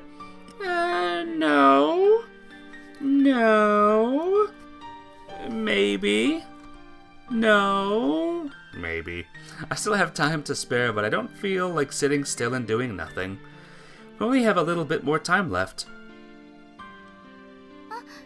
Ah! Yuichi! I turn to look in the direction of the voice while using my head to block the bright light shining into my eyes. It's Shiori in her casual clothes. She runs over with a hand on her chest like she's trying to calm her racing heart. Wait, it's already time? She looks around for the street clock. Now we still have a lot of time, actually. I thought so. Rushed here so I can't have been late. She pauses to catch her breath while walking closer. You could have taken your time. I wanted to be here earlier than you. Guess that didn't work out, unfortunately, but I won't lose next time. Since we're both already here, shall we go? Okay. She nods innocently and cheerfully. I keep her dazzling smile in view as I slowly stand up. So where are we going? She puts a pale hand to her mouth and a thinking pose. I'm thinking our first stop should be for food. Ice cream! Ice cream is food to you, huh? Let's have ice cream! She nods complacently. How about something more filling? 2 ice creams. I'm not talking about the amount of food here. You can't have ice cream? I didn't mean that. I just think we should have a proper meal for lunch. There's no need to worry about that. She smiles and starts nodding triumphantly. Then she conjures something shaped like a lunchbox wrapped in a handkerchief from the air. Due to great popular demand, I made lunch today as well. Who demanded this? Huh? Did I get it wrong? She looked genuinely surprised. It was good. It doesn't mean it's in great popular demand. Maybe medium popular demand. I hate it when people use bad puns to make lukewarm assessments like that. I hate you, Yuichi. She pouts and turns to the side. How about above average popular demand? It's the same thing. Really, really hate you. She turns around completely so that her back is now facing me. This is going well, guys. It's not the first time I've seen her sulking. She'll be back to normal in 3 seconds. I can hear you loud and clear. She turns back around with a wry smile on her face. As punishment for what you just said, you have to finish everything I made today. Right. Saturday at noon. Shiori and I start walking, surrounded by the cheerful shouts of happy children running around. I'll finish every last bite today. You promise? Yeah. Then you have to keep your promise. Shiori comes next to me and grabs my hand that's currently stuffed in my coat pocket. Don't forget about the ice cream. Right, we'll go buy ice cream at the shopping district and then look for a place to eat lunch. Okay! I feel Shiori's body warm through my coat. I hear the sound of running water in the distance. It feels like an Indian summer, even if it's too late in the winter to call it that. We continue with our leisurely stroll. It's so warm! I wish we could stay like this forever. I keep this sad hope of mine from becoming a parent. Wow, it's so lively around here! The shopping district on Saturday. It's filled to the brim with people, especially students who have come to hang out after school. Not just students from our school, but other schools as well. I'm usually only out when there are fewer people around, so this is so surprising. I'm surprised too. Maybe this place is unusually crowded because it's warmer today. Yuichi! She tugs at my hand and looks up at my face. You look like respectable lovers. She's grinning from ear to ear. I don't know about respectable. Yeah. We walk through the busy lunch crowd while engaging in mundane chatter. Nothing out of the ordinary happens. But these trivial things are precious to me, even if they may seem insignificant to others. And, are you having fun, Shiori? Why the sudden question? Just wondering. I'm having lots of fun, but that's not good enough. It's only when the people around you feel the same way that memories of that day become precious. She pauses for a while and looks down. I'm not sure if that's how it works, but that's what I think. Am I being really selfish? She lifts her head again and asks with a smile. Nah, I don't think so. Are you having fun, Yuichi? Yeah? Do you regret it? I grab her arm as a form of wordless denial. Huh? Where? We run through the busy winter shopping district. Where? She almost falling forward as I keep pulling her arm while running. Go slower! It's warmer if we run. Today's warm enough. We run out of the shopping district crowd as Shiori talks to me from behind. I hate it when you don't go slower when I ask. We ignore her complaining and continue until we reach our destination. Here we are. We're here. She coughs as she tries to catch her breath, but she does seem to calm down a bit. She takes slow, deep breaths. You're okay with the ice cream from this shop? It's a candy store at the back of the shopping district. Wow! Her eyes sparkle as she looks up at the signboard. The ice cream here is fantastic. Really? I only know about it because Nayuki bought some cream puffs here the other day. Their cream puffs are fantastic too. Shiori, you're drooling. No, I'm not. I'm kidding. Don't crack jokes like it can give passerby the wrong impression. Anyway, let's get buying. I want chocolate chip ice cream. Ooh, chocolate chip sounds good. Her grumpy face vanishes in an instant and she innocently states her order. She switches expressions so quickly that it makes me smile unconsciously. That otherworldly feeling she gave off when we first met is nowhere to be felt now. This must be Shiori's original personality. What's wrong? Nothing. Should we line up? Oh, right. There's a crowd of people in front of the shop, also here for its tasty treats. Although Shiori and I are probably the only ones lining up for ice cream. Considering the season. Yuichi! Shiori stares long and hard at the colorful ice cream flavors in the showcase. Maybe I should go for the strawberry. Why not both? Having both would make me fat. Her reflection in the glass looks down in embarrassment. You worry about trivial things like that too? It's not trivial. It's very important. Is it? It is. She nods solemnly. The line keeps moving and eventually it's our turn to order. Welcome. What would you like? One vanilla. Okay. And a proud Shiori who is still trying to decide. One strawberry and chocolate mint. Sure, please give me a moment. The sales clerk bows slightly and opens the freezer. He scoops out the ice cream and places the scoop in a cup. I thought you didn't want to get fat. This shouldn't be too much of a problem, I think. Heh, I hope so. What was that scoff for? Heh. I hate you, Yuichi. She whispers, "Thanks for waiting." The sales clerk returns with cups of ice cream in a bag. There's some dry ice inside, while white vapor spills out onto the counter from the slightly open bag. Looks really cold. Shiori cheers up briefly when she sees the ice cream bag. She takes it from the sales clerk happily. "Thank you very much." The sales clerk, who probably hasn't scooped any ice cream in ages, sees us off as we exit the shop. The problem is, where shall we eat? The ice cream can be eaten as we walk, albeit with plenty of curious stares, but there's also Shiori's lunchbox. Let's go to a place you're familiar with today. That's a very short list. Really? The shopping district, school, and the house I'm freeloading in. And that park you showed me. Pick a place from this list. Your house, then. My house? I'm surprised by the unexpected answer, but Shiori nods with a serious look on her face. Yes, I want to see what the house you live in looks like. It's pretty normal. There's nothing particularly interesting to see. That's fine. The shopping district is 12 times more interesting. Based on what? Feeling. She giggles and continues. I don't mind. Even so. I see. Alright. You're not thinking about doing anything weird, are you? I'm gonna say probably no. Why would I do a thing like that? I'm not. I'm not. Okay. She breathes out slowly. It's making me feel a bit nervous. Going to my house? Yes. I swear, there's nothing special about it. Even so. But you're right, I can't think of anything else to enjoy a lunchbox at leisure.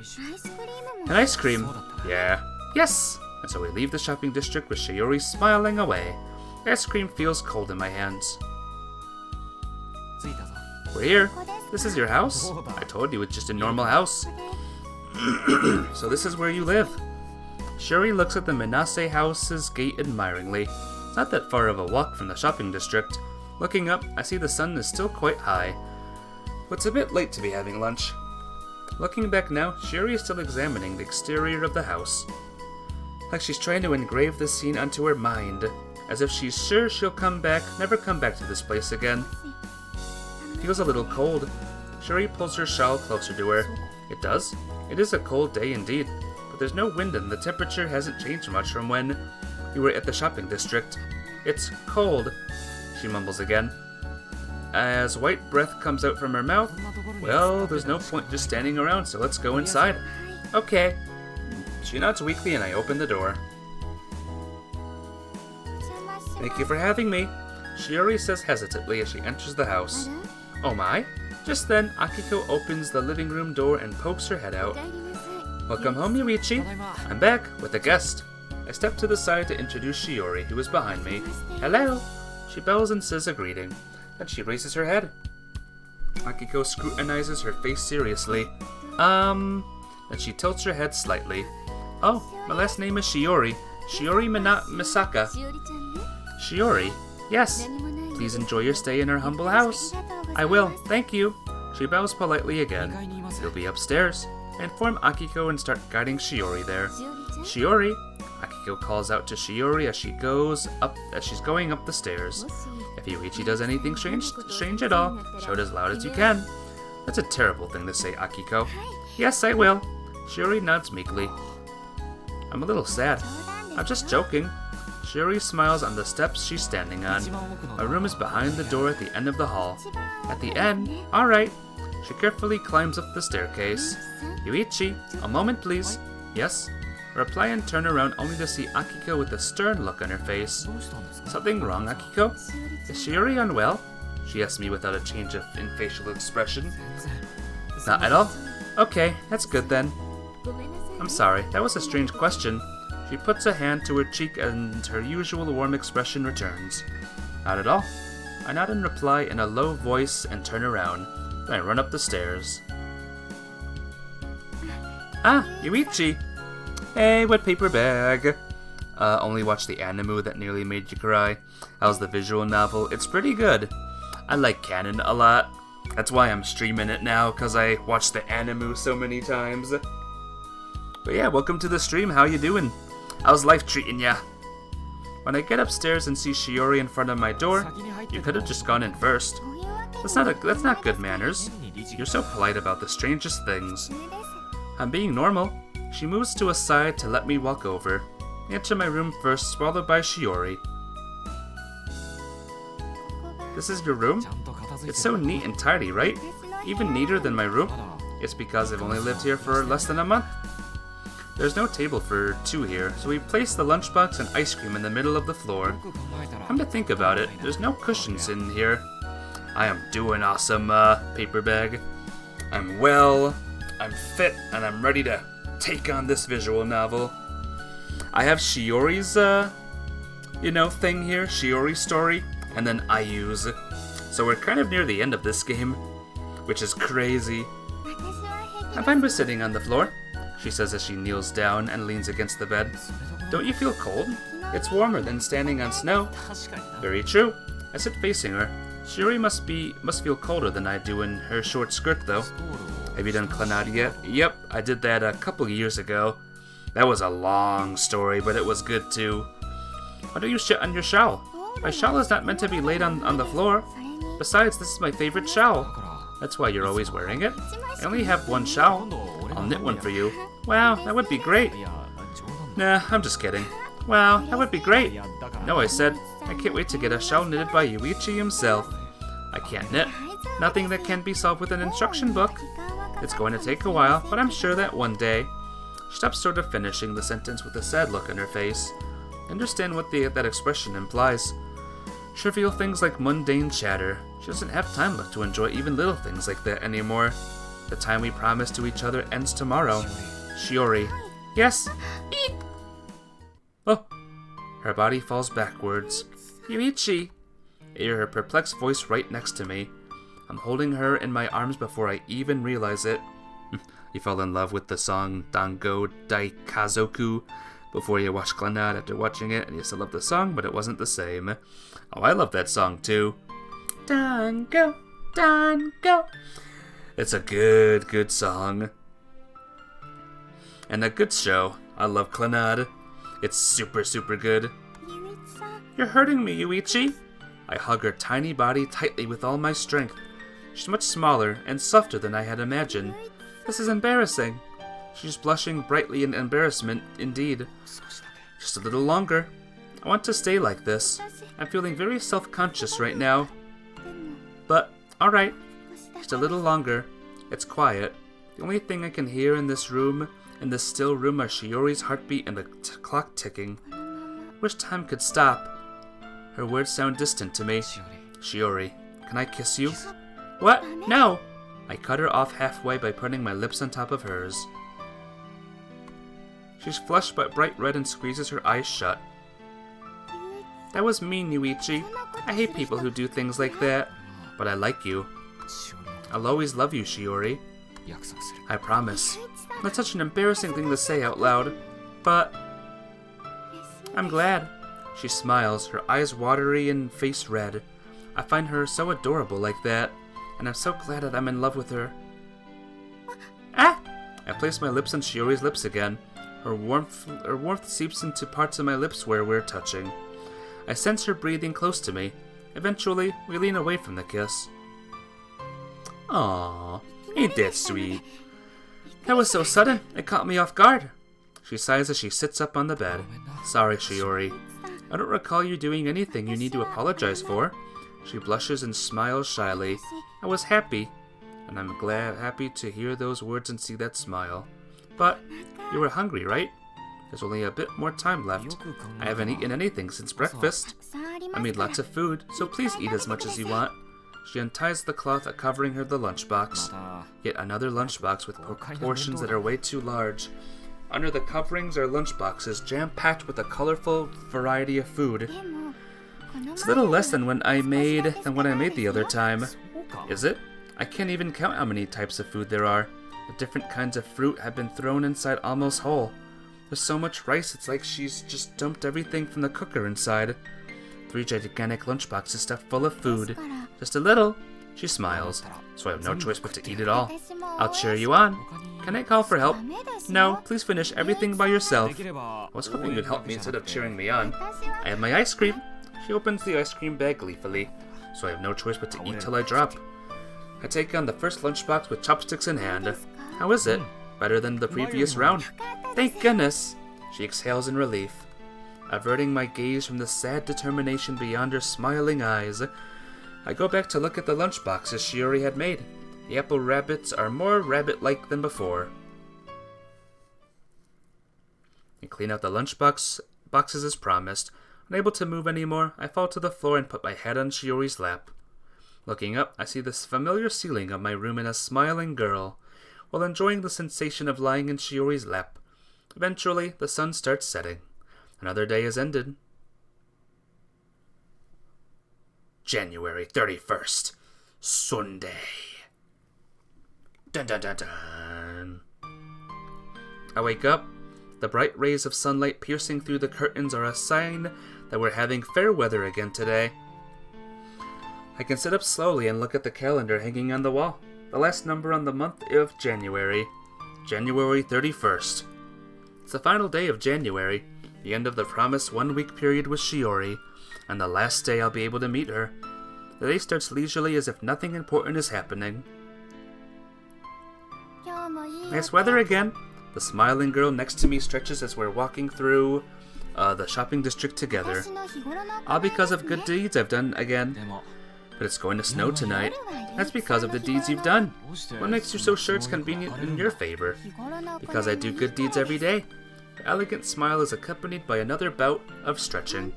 The weather's really so nice. And the air outside is just so pleasant. I feel 25 times better than staying at home. Based on what? That's just how much better it is outdoors. Shiori? Is it just me, or are you really pale today? It's been bothering me for a while.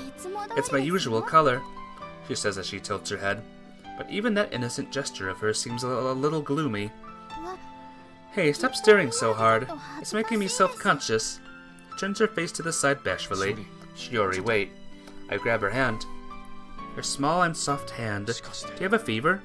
Her hand is obviously burning up. Come on, answer me. Just a little. But, I promise, just a little. Maybe for a normal person. But for Shiori, I want to stay with you for all of today. Please. For Shiori and myself, this will be our last day together.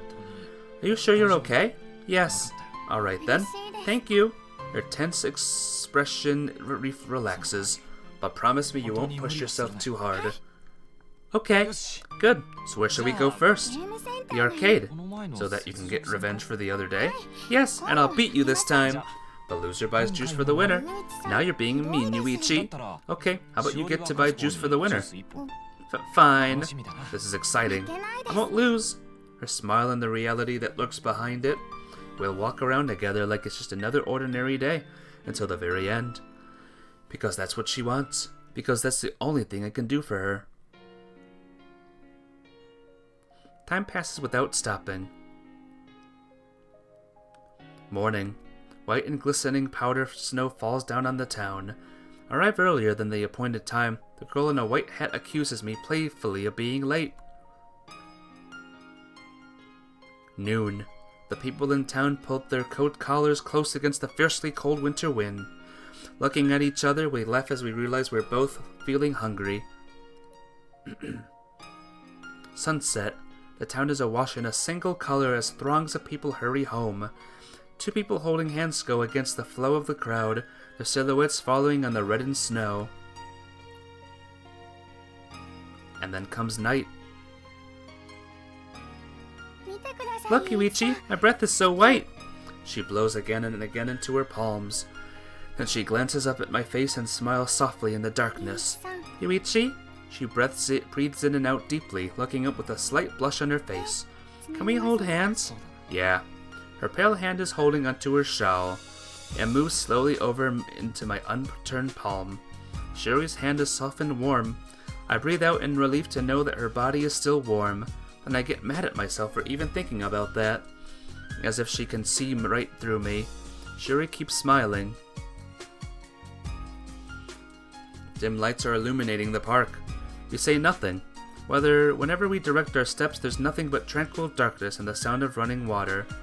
The frozen ice on the ground crackles as Shiori and I step on it. Snow crystals glitter like a sparkling white rug as they reflect the light from the streetlights. Shiori stares at the scene wordlessly. She had nothing to say, but she keeps breathing out white breaths from her small parted lips. I'm a little tired. She exhales weakly while leaning heavily on my body. Yeah, we walked a lot today. And hit all those moles. Yeah, you've gotten better, Shiori. Suppress my feelings swelling up from within and speak as normally as I can.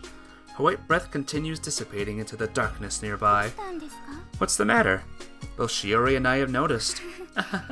Guess I'm not just a little tired. Shiori's body is in no state to withstand the winds of winter. Probably played too hard. Yes. Her helplessness smile pains me. Yuichi? She looks at me solemnly. Can I ask you again? Her breath comes out white as she continues with a strained look on her face. Do you regret what happened 1 week ago? When you accepted me? Being together with me? Having to face today?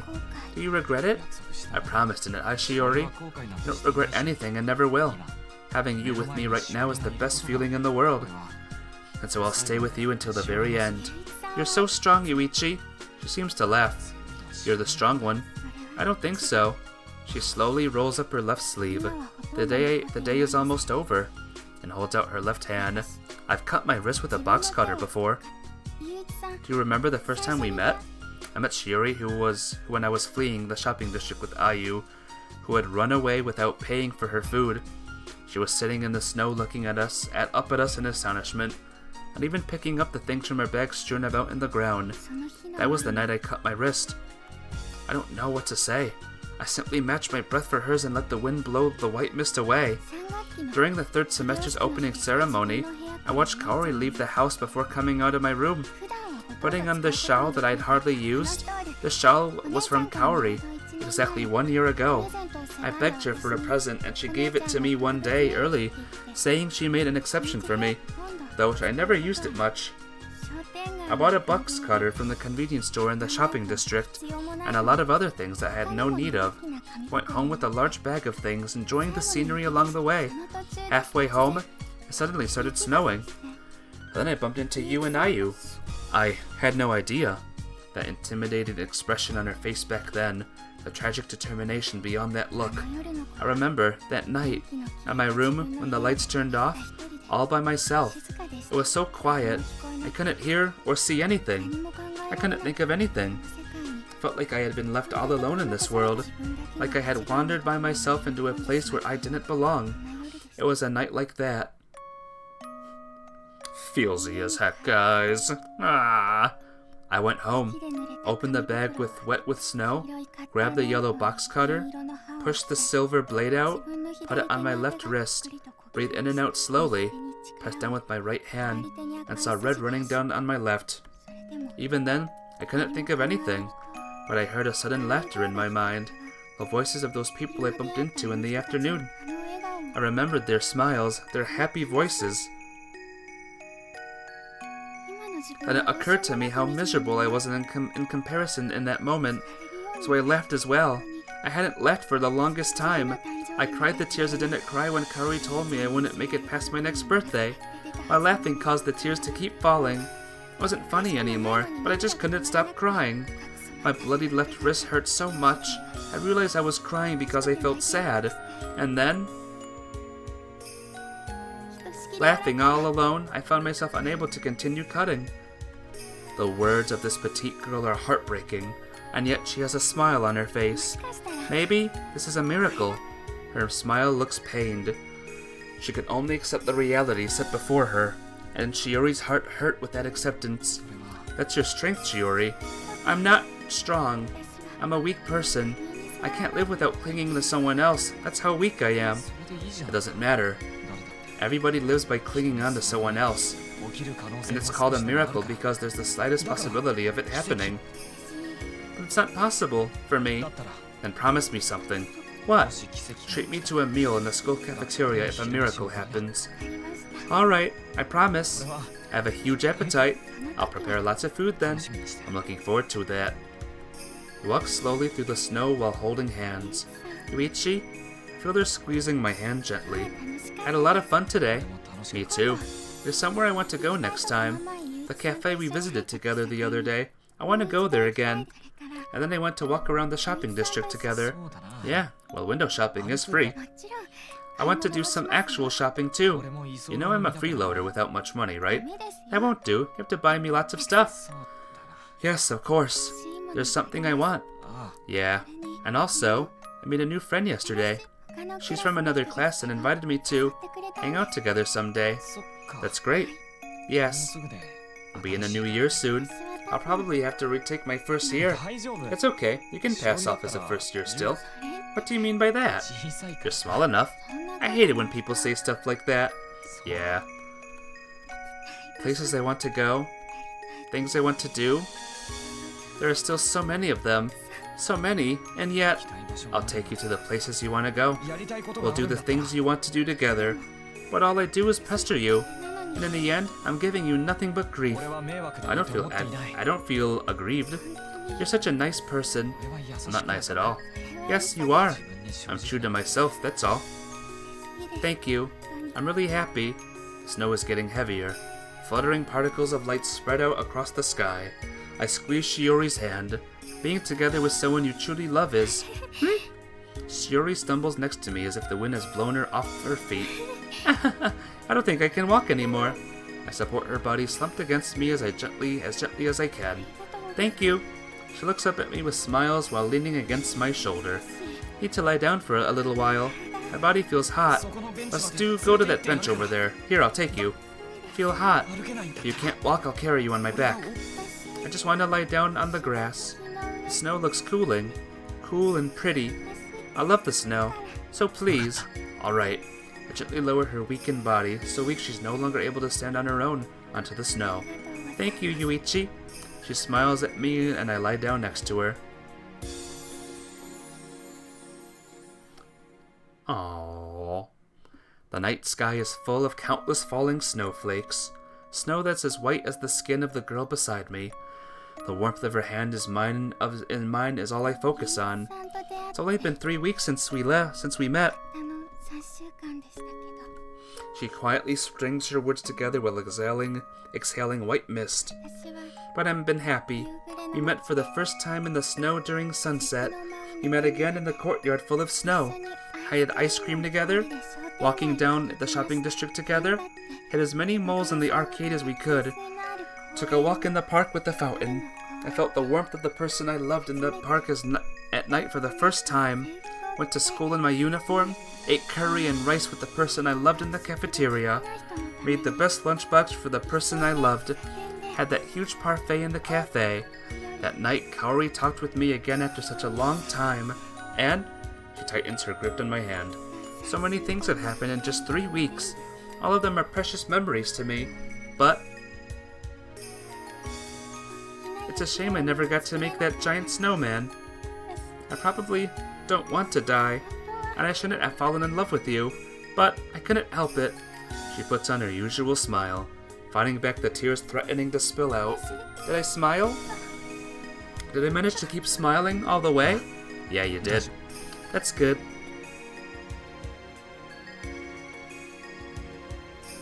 Anyone feeling the feels yet, guys? Spiraling snowflakes, falling down heavily from the dark clouds above. All I can hear is the sound of the burbling fountain. White snow dances in circles in the sky like the hands of a clock. How long do we have left? Well, the large clock illuminated by street lights. I will finally be 1 year younger than you. In a few more minutes, a new day begins. A new time, a new month. I bought you a present and everything. Really? It cost me a ton. I'm glad you thought of me. But not yet. Yes, not until the hands of that clock move to 12. Just a little while, but more than... Yes, just a little while more. Okay. And then, Shiori. Happy birthday.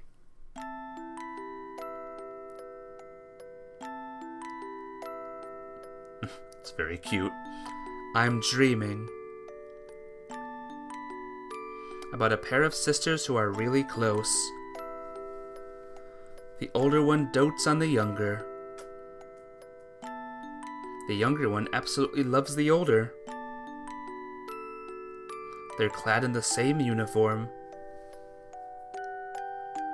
go to the same school,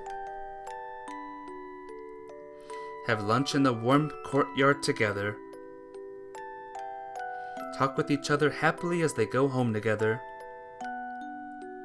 Little moments of happiness that keep happening. That's the sorrowful dream I'm having.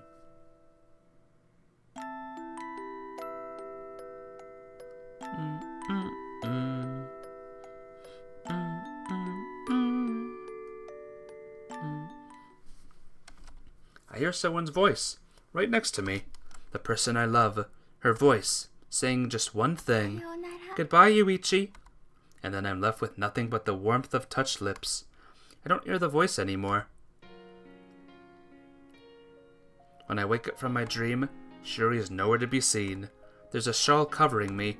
I recall the soft sensation lingering on my lips. And I see a sketchbook on top of the accumulated snow. My birthday present to Shiori. Only one portrait had been drawn in it. It had squinty eyes, a large mouth. It's not even colored inside the lines. It's as bad as the last one. You can't even tell who it's supposed to be a portrait. That's how comical the portrait is. But, looking at the portrait, I think of her. Her short hair, pale skin, her peaceful smile, and her last words, "Goodbye, Yuichi." I know the meaning behind those words. I can do nothing but slump onto the ground in defeat.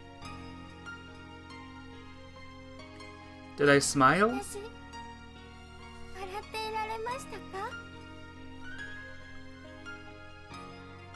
Did I manage to keep smiling all the way?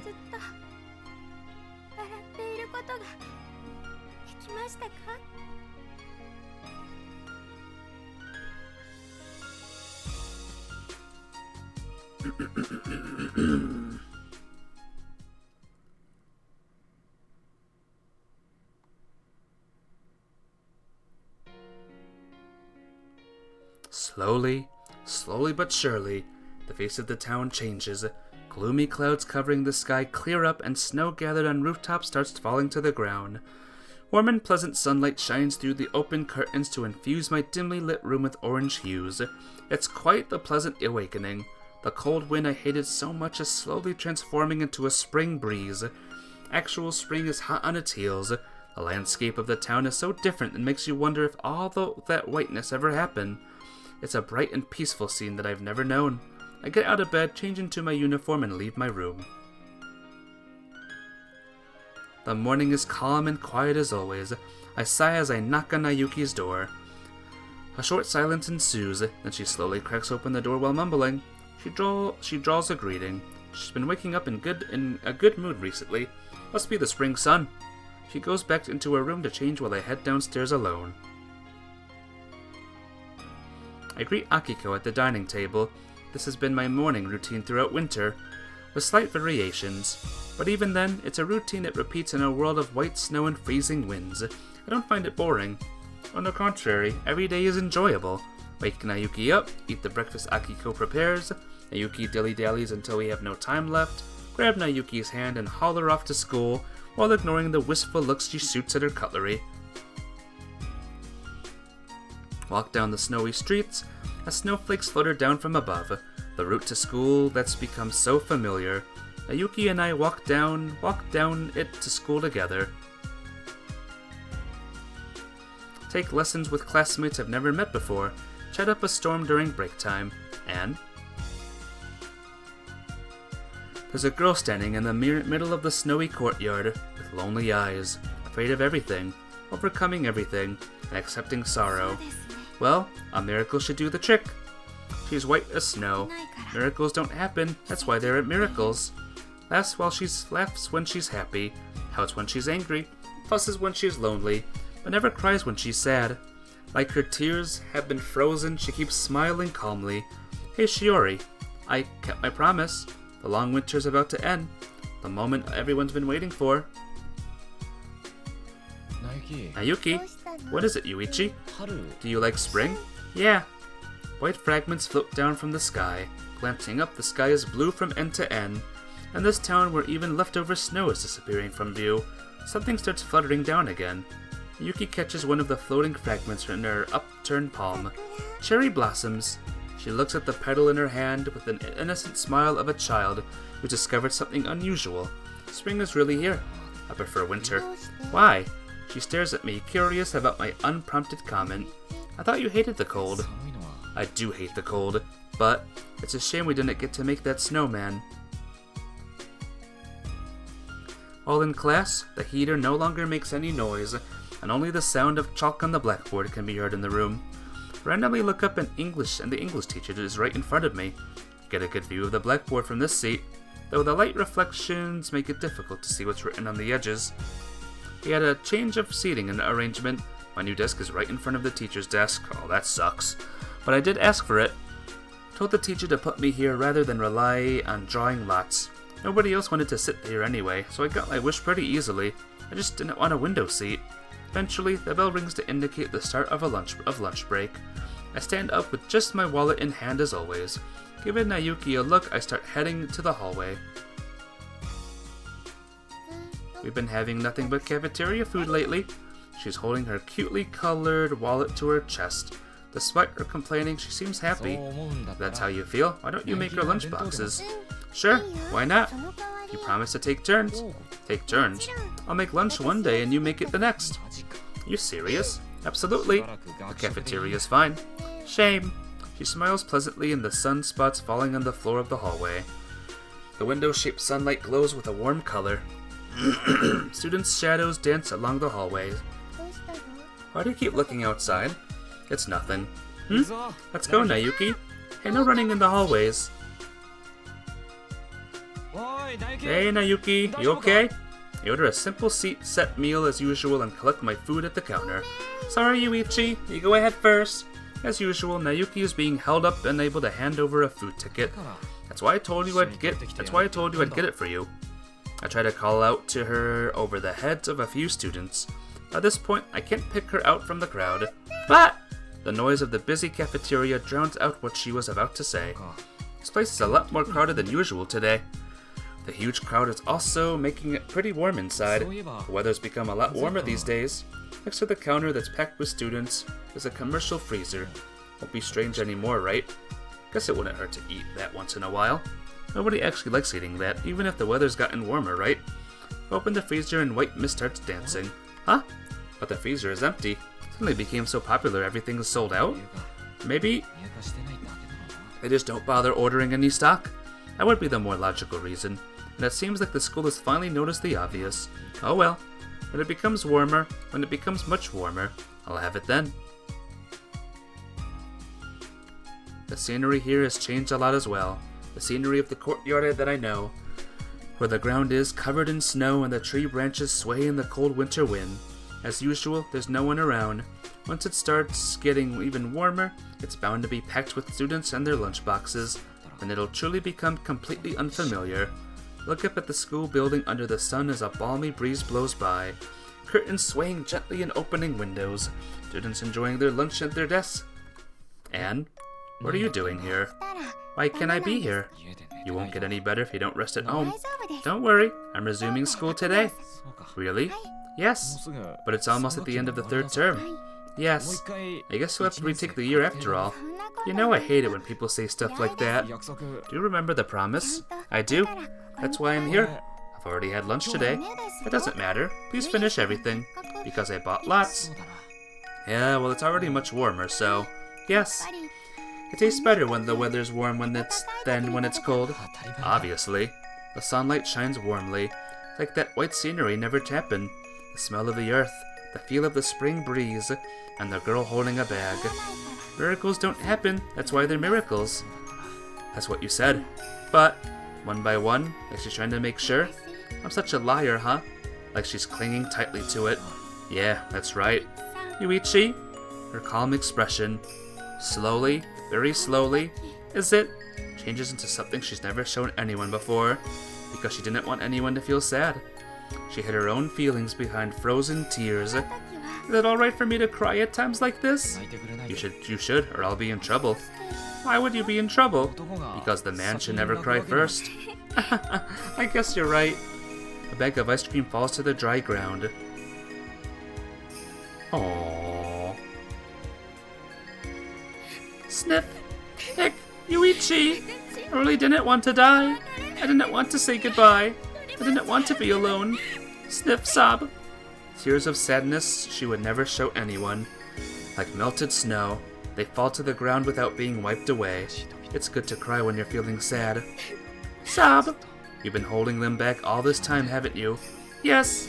I embrace your tiny body, reassuring myself that what I thought would never happen again is happening. Arg. I know, Minim.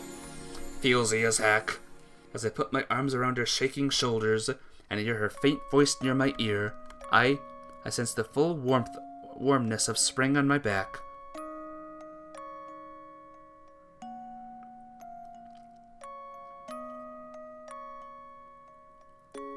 A dream.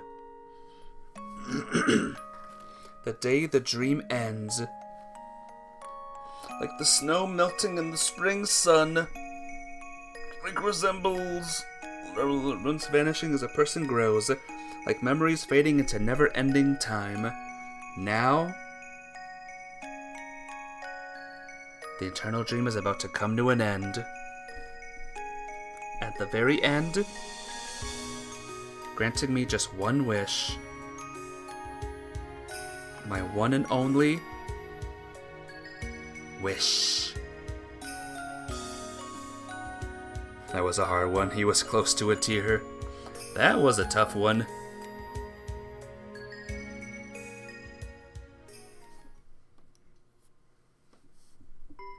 Dazzling sunlight shines down through openings in between the white clouds above. It's so bright my vision is red even when I close my eyes. Without thinking, I hold a hand up to block out the brightness as I squint at this blue sky. Please don't move. The girl raises her voice in agitation, her cheeks puffed up in a pout as she holds a sky-colored sketchbook in her hands. The sound of running water fills the quiet park. I hear soft voices in the distance, the shrieks of happy children running around on the pavement as if trying to catch their shadows. Everyone is genuinely delighted to bask in the slightly late spring sun. Can I move just a little bit? No, you can't. She denies my request with a solemn look. You have to listen to me until the end today. How long is it until the end? Until I finish drawing properly. Can you even draw properly? Erg. She casts an accused look in my direction. I hate it when people say stuff like that. Her calm expression falls apart and a coy smile briefly graces her face. As punishment for those mean words, now you really have to sit still until the end. My back is so hot. Better than cold, right? True, you may be right. I know I am. She nods and returns her gaze to the sketchbook. Silence returns. Yuichi, I hear her mellow voice from behind the sketchbook. Have you ever wondered if you could be residing in someone's dream right now? What do you mean? Just a what if scenario? Because you seem so bored. What if I'm residing in someone's dream? Never thought about that. Never used to either. Never used to, meaning you do now? Well, kind of maybe. Is that a yes or a no? I'm not really sure myself, but here's what I think. The person whose dream that we are both in, this person is able to grant us one wish. Only in the dream, of course. Why is this person able to grant wishes? Not that they've always been able to do that. When they first started living in the dream world, the only thing they could do was cry. But they didn't give up, they kept waiting. And then a small chance presented itself.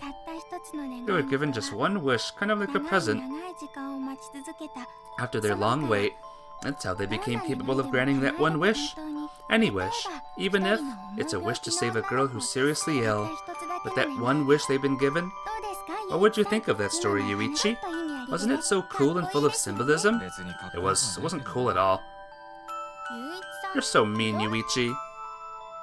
Her pout quickly changes into a smile. You know, haven't been seeing her around lately. That girl who's always running around energetically in an overcoat and gloves. You mean Ayu? Yeah. Always so childlike and innocent. Wonder, when was the last time we met? It was when that town was still covered with white snow. I wonder, what we last talked about under the falling snow? It goes right for the feels, it does. And wait till you see the last story. She's probably still running around happily eating her taiyaki. It's not the season for that anymore though. Oh yes, that's right. It's now spring. Cherry blossoms' petals are falling. Tree branches are being covered with new leaves. Shiori, whisper and take a step forward. Ah, you can't move yet. Her breath disappears into the air, like a tendril of white clouds that spreads far and wide under the blue sky. The trees are putting on their green canopies. Shadows are falling on dry ground. You can't do this. I wrap my arms around Shiori's tiny body despite her protests, and give her a hug. I hate people who do things like this. Hearing the voice of the one I love next to my ear, it's the smallest of joys. I enjoy the warmth it gives me. We didn't manage to make the snowman in the end. What a pity. The seasons kept changing. When it starts snowing again, at that time, let's build a snowman. Once again, using our recovered time. We'll make it a big one. The scintillating rays of the sun and a fountain of melting snow. Yeah, a snowman that's 50 meters tall. I put a hand on her warm hair and tousle it. She looks embarrassed, but the smile on her face is the brightest I've ever seen. And with this full-on smile, time that's been frozen, days that shouldn't have been possible, and moments that should never have happened. Miracles don't happen, that's why they're miracles. Like frozen tears being melted away. Okay.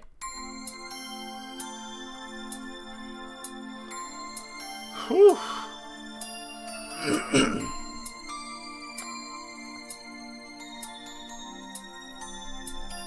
Oh, man.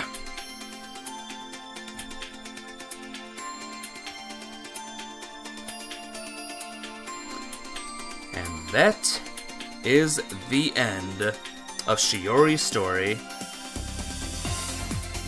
How'd you like that one, guys? What level of feels was that story? Super feelsy? Mega feelsy? Fine feelsy?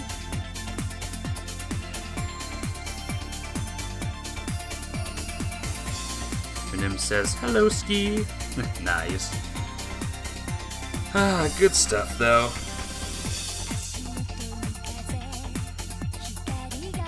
One more to go, guys. One more to go. And then we done. Close to tears. Ooh, close to tears. How about you, Mafia? How was the feels to yourself? I'm not crying, you're crying. I'm not crying. You're the crybaby one. Oh, yeah. I know. You know, but I know.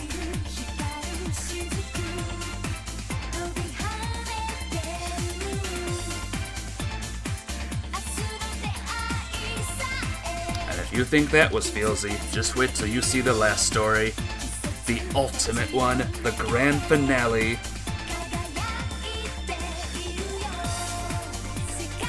It was good.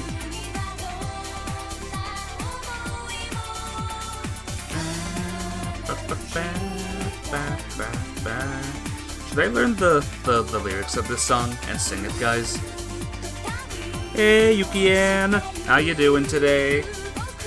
You're late for Shiori's story, but not late for the final story. But how you doing? It's good to see you here. I need a drink. Drink!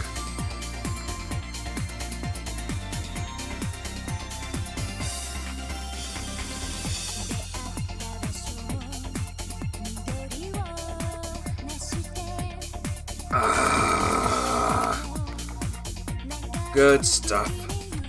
Again, I can't skip the song. So we gotta get through it.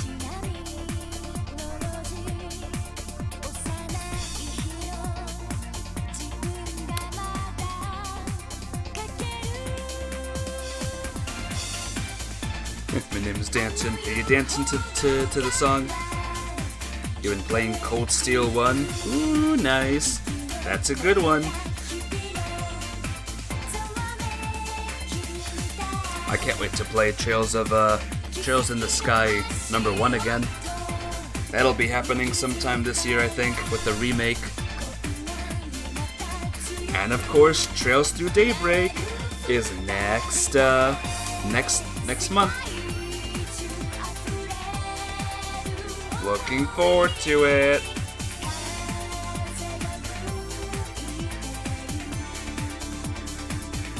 Easy mode because you're still a beginner. Hey, it's okay. I'm a big beginner person too with those games. When it comes to combat, at least.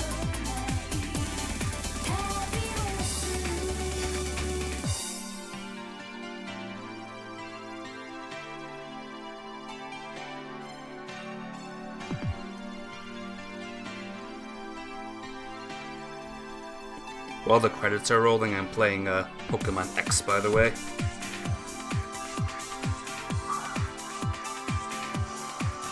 See? Told ya.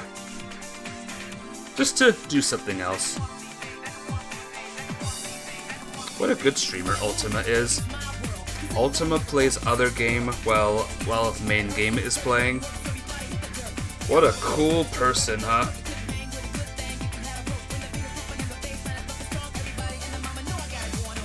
Trying your best to get used to it. I wish you luck. You can do it. You can. I believe in uses.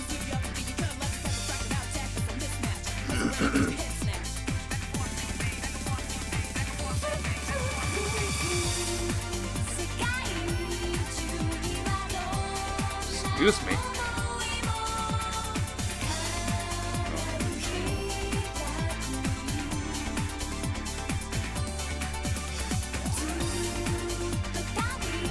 Oh, it's almost done. Executive producer.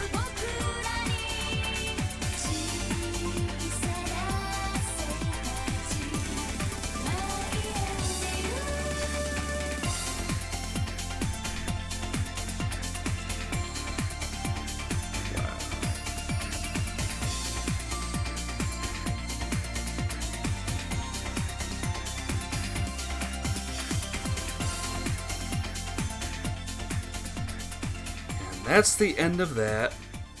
There we go, folkses.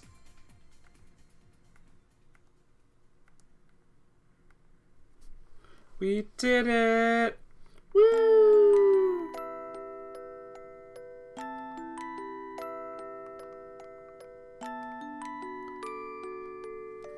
Key. Wonder if we'll be gamers when we're 60 years old. I hope so. I know I will. I better be, or I'm gonna be ticked off.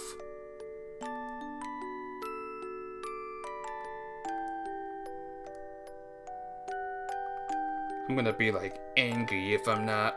You know what I mean?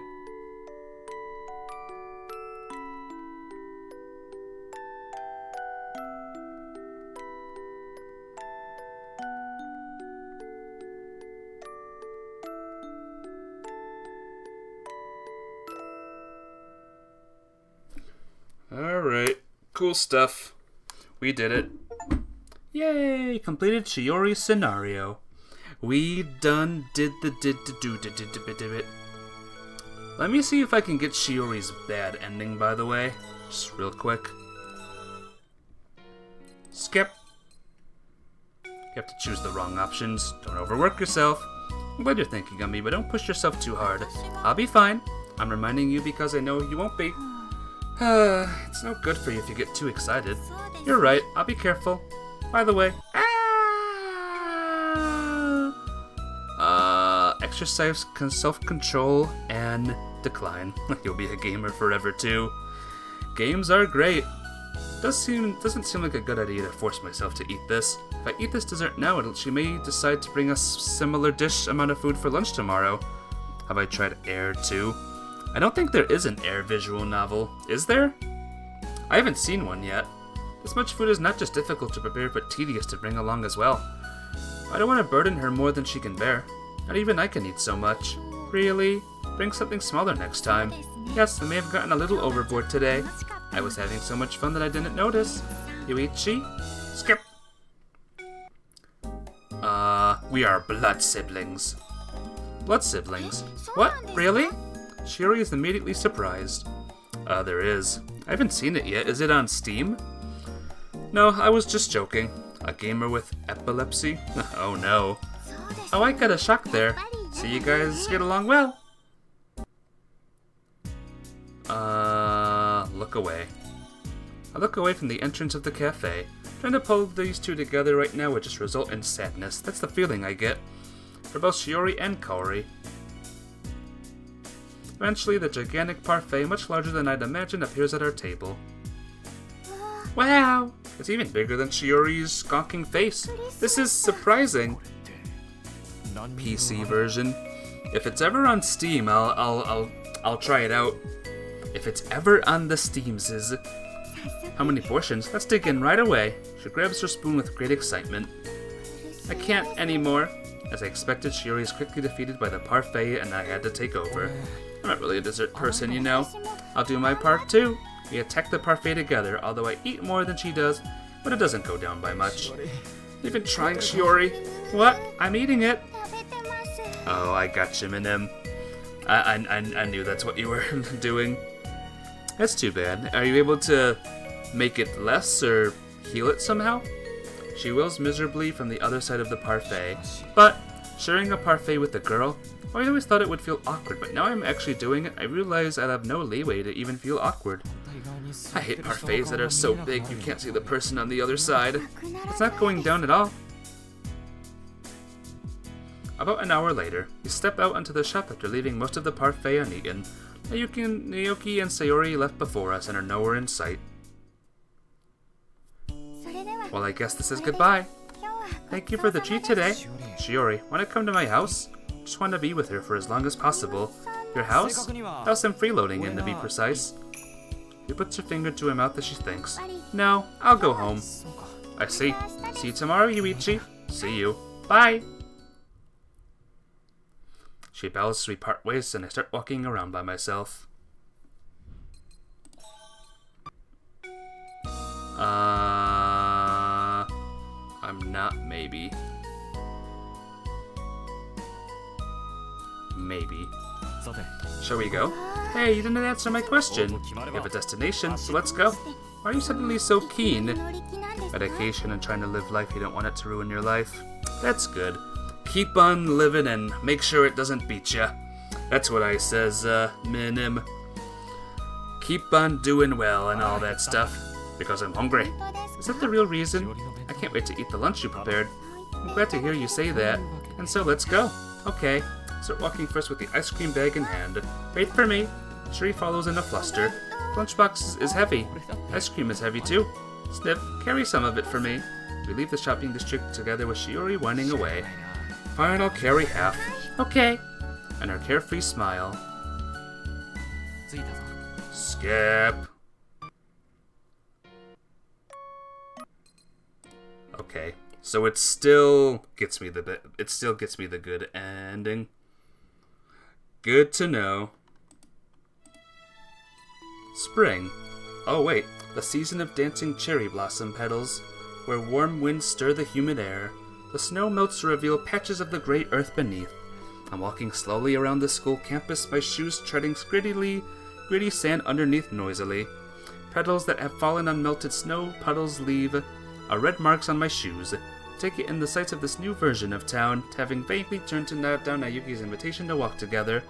The shopping district is free of snow. The trees have put on their greenery. Any leftover snow has become more muddy than white. I walk through the unfamiliar town apathetically to head to school.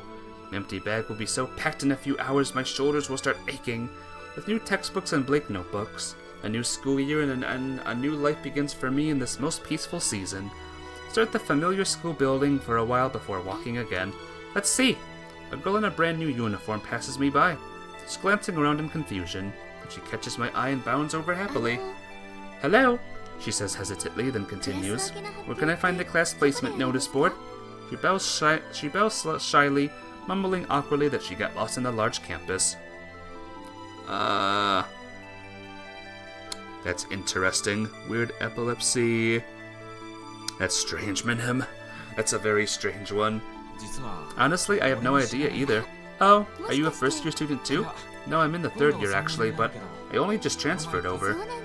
Okay, let's go look for it together then. She nods and runs off. Yeah. Crunch. I step purposely on the ground free of snow and follow the girl. Ah, there it is. Eventually reach the entrance. There are large pieces of paper posted there. I've already started announcing the new class placements. Thank you. I'll take my leave now. Yeah. The girl bows and vanishes into the crowd.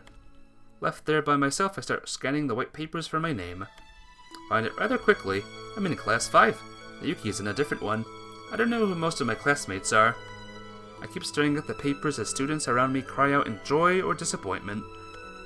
While scanning through the list, I realize I'm looking for a particular name. A name that can't possibly be there.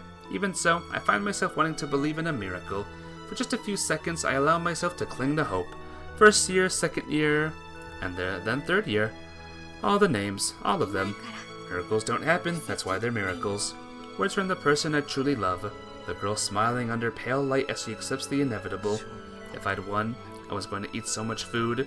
Time slowly freezes over. Moments that will never return. A new class, a new town, a new life. Until the moment when time starts moving again? Not yet.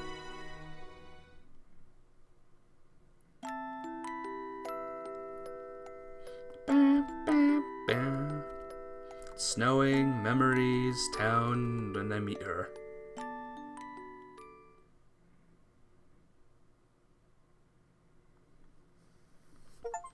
Yay.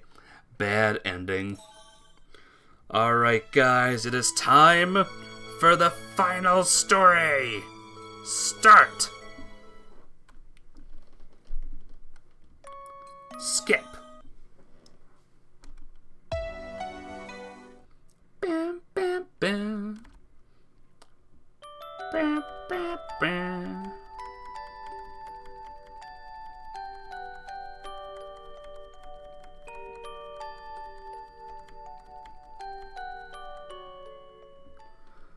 Alright, let's save it right here.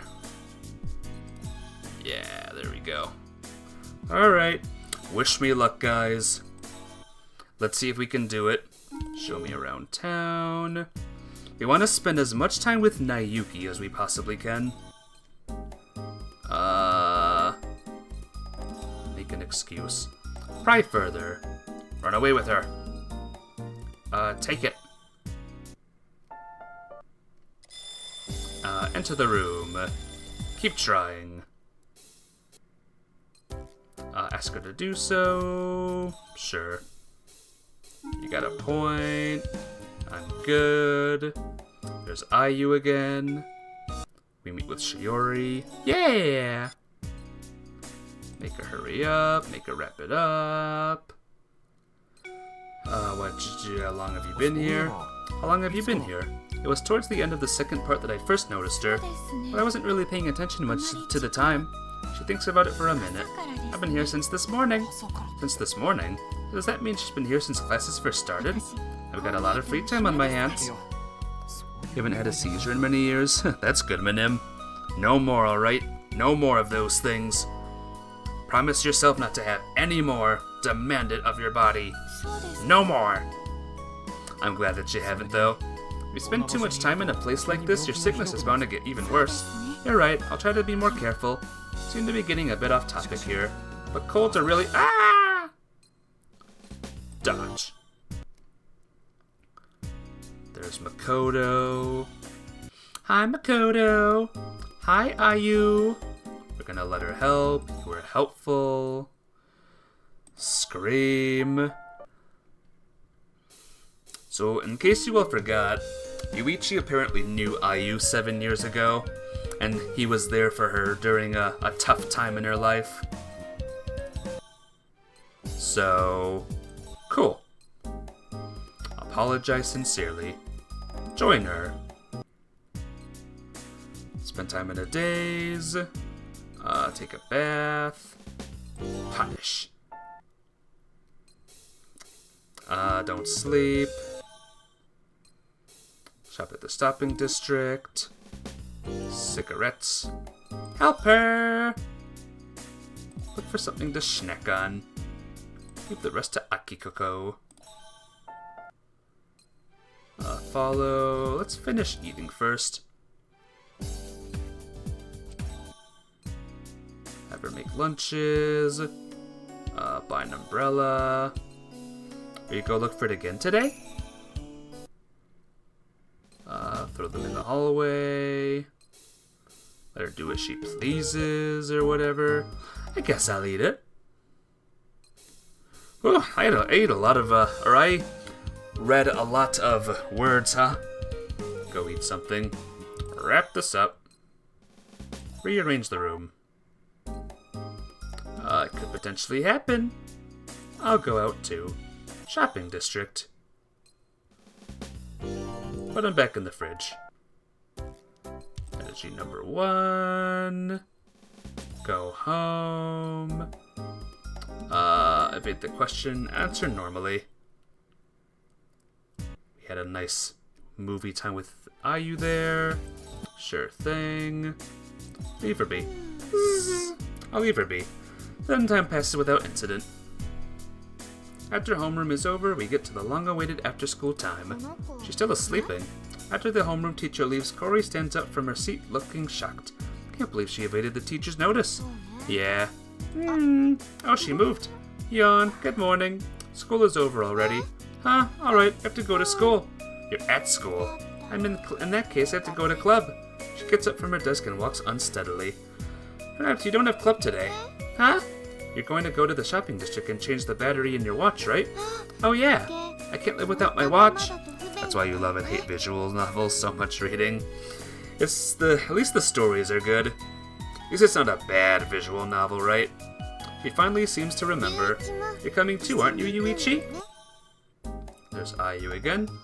Side against Nayuki. Shouldn't you be a little less pushy when inviting someone?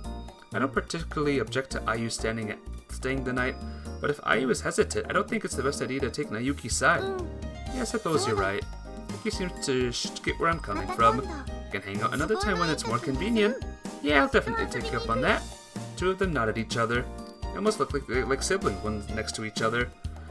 It goes without saying which one would be the younger sister. She'll really be going. See you around then. Bye-bye, Nayuki and Yuichi.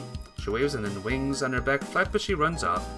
She looks as energetic as ever as she makes her exit. Return home alone.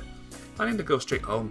Okay. She gives me a somewhat now lonely nod. Let's go home together next time. Okay. The same response. This time she seems just a little happier. In that case, I'll borrow Nayuki from you. Kaori enters the conversation. Do you not have club either, Kaori? It's not a day off, but participation for our club is mostly voluntary, so it's okay. You're going to skip? Not everyone is as dedicated as you are, Nayuki. Well, I'll just really love running is all. Are you going somewhere, Kaori? Yeah, there's a store I've been wanting to visit. Oh, sounds fun. I'd like to go too. Well, yeah, that's why I'm inviting you. You're okay with that, right? Yeah, no problem at all. Homeroom is beginning. Ichibashi is here. We'll talk more later. Yeah! Returns to her seat, albeit right behind her, along with the other students. Well, we're going this way. After leaving the school gate, Nayuki and Kaori head toward the shopping district. I take a different path and head home. Later then, after exchanging greetings with Nayuki and Kaori, who wave back at me innocently, I head home alone. Skip. Strange. Don't you think Nayuki is such a strange name? My name is strange? Maybe that's not the right word, more like unusual? I don't think so, though. Other than you, I don't know anyone else who goes by that name. No one other than Nayuki would call themselves Nayuki. That's not their name. That's not what I meant. Then what did you mean? I mean, I've never met anyone called Nayuki other than you. That's just a coincidence. I doubt it. What about my name? Ayu? Is it an unusual name? It's a pretty common one. Skippity to skip. Yep. I think I went to the wrong plot, guys. But we can keep going. I see. I think I've met at least 500 Ayus in my life. Ooh, that can't be true. You shouldn't make fun of her like that, Yuichi. Yeah, you shouldn't. This is completely random, but you two don't look the same age. Sorry for looking like a kid. But I'm going to grow much taller one day, just you wait. You're cuter the way you are now, Ayu. She wants to look cool, not cute. Yep, I think it's better to be cute. Really? Yep, really. Don't you agree, Yuichi? There's about a 10 centimeter difference between you two. Ayu is 10 centimeters shorter, of course. Ooh, Yuichi, Mayuki gives me an accusing look. Yuichi is always so mean. Eat more dried sardines, are you? Will I grow taller by doing that? No, but you will be less touchy. Not touchy. Are you? Aren't you going to school? Mayuki suddenly stops walking as she realizes something. Ah! Ah! Terribly. Turn her down. Ooh, goo. Mafia's doing it now. Oh no. Now you have to get a backpack with wings on it. No, I think we'd better not. Nice of her to offer, but I feel like I can focus better alone. And Nim's doing it too. The Ugu plague has started. Okay. Let's keep doing our best. Yeah. Looks a little sad, but nods firmly. I'll go back to my room. Yeah, don't fall asleep in the hallway. Never fallen asleep in the hallway before. Really? Yuichi? Mayuki whispers on her way out. You can do it. Yeah, thanks. The door clicks shut. The words of encouragement have given me confidence. Right, better get cracking. Since there are 5 subjects, I'll tackle them one by one. Start with math. Should do this in order. Open the textbook entitled Mathematics 1 and stare at the incomprehensible wall of text. Does it take a minute for the drowsiness to hit? It's morning! I'm so tired. We slipped past in the classroom during the break time. What happened to you today? Thank you, Ugu. You want the wings, Ugu? Well, you should get some, you should get some wings. Yeah. Enough to sleep? Was studying for the exams until really late last night. Got the worst luck getting hit with an exam right after transferring. Tell me about it. Oh well, just do what you can. You seem really relaxed about the whole thing. I think I've attended enough lessons. Attended lessons properly in my last school too. The chime rings to do the indicating. Do what you can. Get it go. I leaves Q as cool as a cucumber. I'm a seat right behind me. Skip. Decided to start with learning kanji characters, the easiest way to score marks. Time passes as I listen to the sound of the clock ticking. Asa! Hey Nayuki. Quiet, Yuichi. Fortunes are being shown on the screen, so it shouldn't matter that I'm talking to her. Ah! She raises her voice slightly. Like my luck for the next week is terrible. Is that so? Yeah. There's no need to put too much stock in such things. Yeah. When's your birthday? Don't remember my birthday? Huh? We celebrated it together a few times when you visited in the past. She pouts and turns her face to one side, seemingly offended. It's December 23rd. It's today. Dun dun dun dun. Ah! Social studies and science are memorization subjects. Ew. Alright, this is just a, this is just Nayuki's path. Oh, time passes as usual. Exams are over and life returns to normal. Yay! Bad ending, guys! Woo!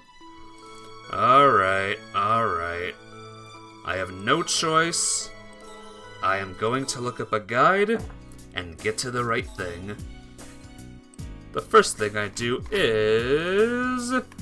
I get up. Show me around town. Don't take it, apparently. Don't make excuses. Don't ask. Run away. Okay. And take it. Okay, first day's over. We did it. Leave them alone.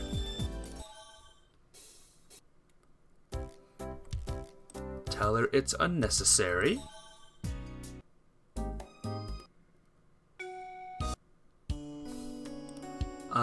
Why not? What the heck? Why is it saying why not and not like yes or no? Like it says here. Alright, I'm gonna save here. Okay? Okay, guys? Okay? Okay? Is that okay? Is that okay? Why not might mean yeah. So we'll do yeah. Yeah.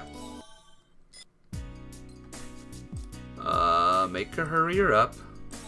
And then make her stop. Okay? Who did you come to see?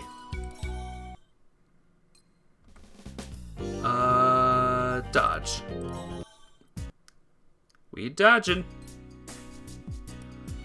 Alright, ascertain if she lost her memory.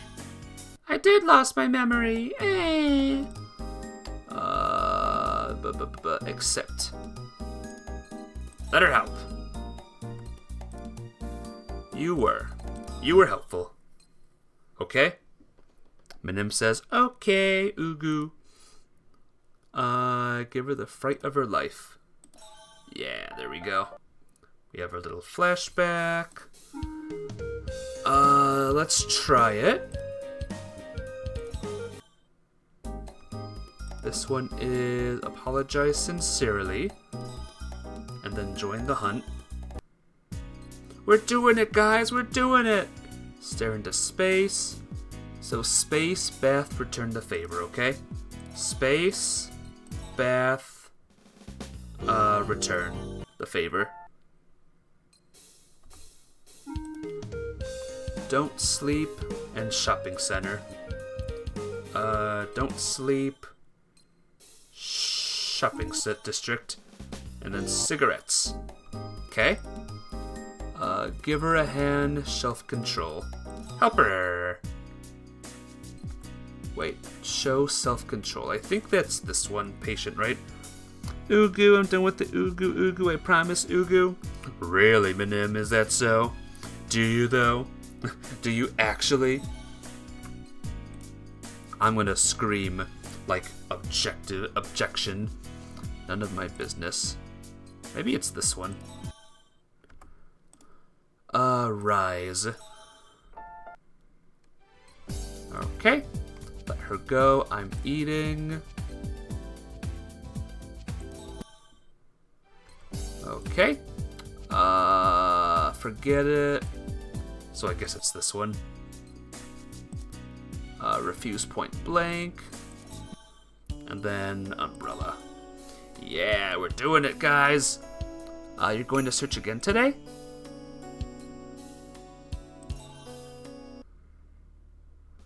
Okay.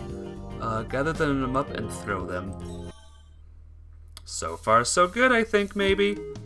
Restrain her forcibly. Stop. I'll take it. I'll eat it. Better wait till we get home. Wait till we get home. This one is rearrange the furniture. We're almost there, guys. We got we saw the flashback where Ayu got her gift. 15. I suppose I might. It could potentially happen. I might as well go out myself and shopping center. Okay? Out, shopping district. Fridge. Doot. Oops. Plan A, and I'm going home, okay? Plan A. I'm going home. Bleep you. I mean, I'm going home. Reply normally. Alright, so far so good, I think. Maybe. 19, might as well. Sure thing. Leave her alone. Support the idea. Is that what I should have done? Support the idea? I'm gonna save again. Soft Ugu. Oh my gosh. Oh my gosh, Minim. Yeah, no harm in done in letting her... Is it really okay? Sure. I don't mind either. My mom would love having you over. Oh yeah, she'll definitely welcome her with open arms. Okay. Ayu nods. That settles it then. Nayuki nods happily. In the end, we decided to head straight to Nayuki's house without stopping at any of the restaurants. Any good restaurants. I'm home! Thanks for having me. After reaching home, we enter the front door together. As big as the entrance is, it becomes a little cramped with all three of us there. I don't think she'd say no, but we should ask for Akiko's permission first. Yeah, I'll go ask. No, I'll do it. She's technically my friend. I'm sure she'll agree to it immediately, so... It's okay. So Ayu's living at our house, guys. We have a new house guest. It's Ayu. Yay! Whoa, she really agreed to it immediately. This is Akiko we're talking about. Akiko is awesome. Ayu seems awestruck. She said yes. Since she said yes, we should probably move away from this spot. I'll go change first. She runs up the stairs in a hurry. I should do that too. What should I do? Wait for us in the living room. We'll be right there. Okay. After changing, I head to the living room only to find that Nayuki's not there yet. Instead, Akiko has come out from the kitchen to entertain Ayu. Welcome home, Yuichi. Although I saw her for a brief moment just now, it wasn't time for greetings. Ayu, you're staying over tonight, right? If you don't mind. She bows meekly. I don't mind at all. She smiles gently. The more the merrier. Oh, but you should at least let your family know. That's true. Ayu, I'll make a phone call later. That's what she says. Then there's no problem. Sorry to keep you waiting. Yuki comes downstairs after taking her time to change. The living room becomes much more lively with 4 people in it. We chat idly for a while until Akiko stands up from her seat. I should go get dinner ready. I'll help. Akiko and Nayuki disappear into the kitchen. Should I go help too? Nah, just relax. But I feel bad. That kitchen's too small for 3 people. You should just be in the way. Or you'd just be in the way. Okay. She nods but is obviously still feeling bad about it. Maybe you can use this time to call home? That's true. She stands up from the sofa and looks around the room. Where's the phone, Yuichi? See that cordless headset there? Cordless? She tilts her head to the side. Here it is. I stand up and grab the handset from the shelf to pass to her. But thank you. Aren't you going to call? She has the handset but isn't moving. Uku, I don't know how to use this. Press the exit button first, then the number. Okay. She carefully and awkwardly presses the buttons in order, one by one. When she finally finishes, she puts the headset to her ear. Hear the muffled sound of the ringtone. She gets a questioned look in her face. What's wrong? Haha, I may have dialed the wrong number. Don't get your home phone number wrong. Yeah. She tries one more time, going even slower than before. The ringtone sound again. Not picking up. Nobody's home. Seems like it.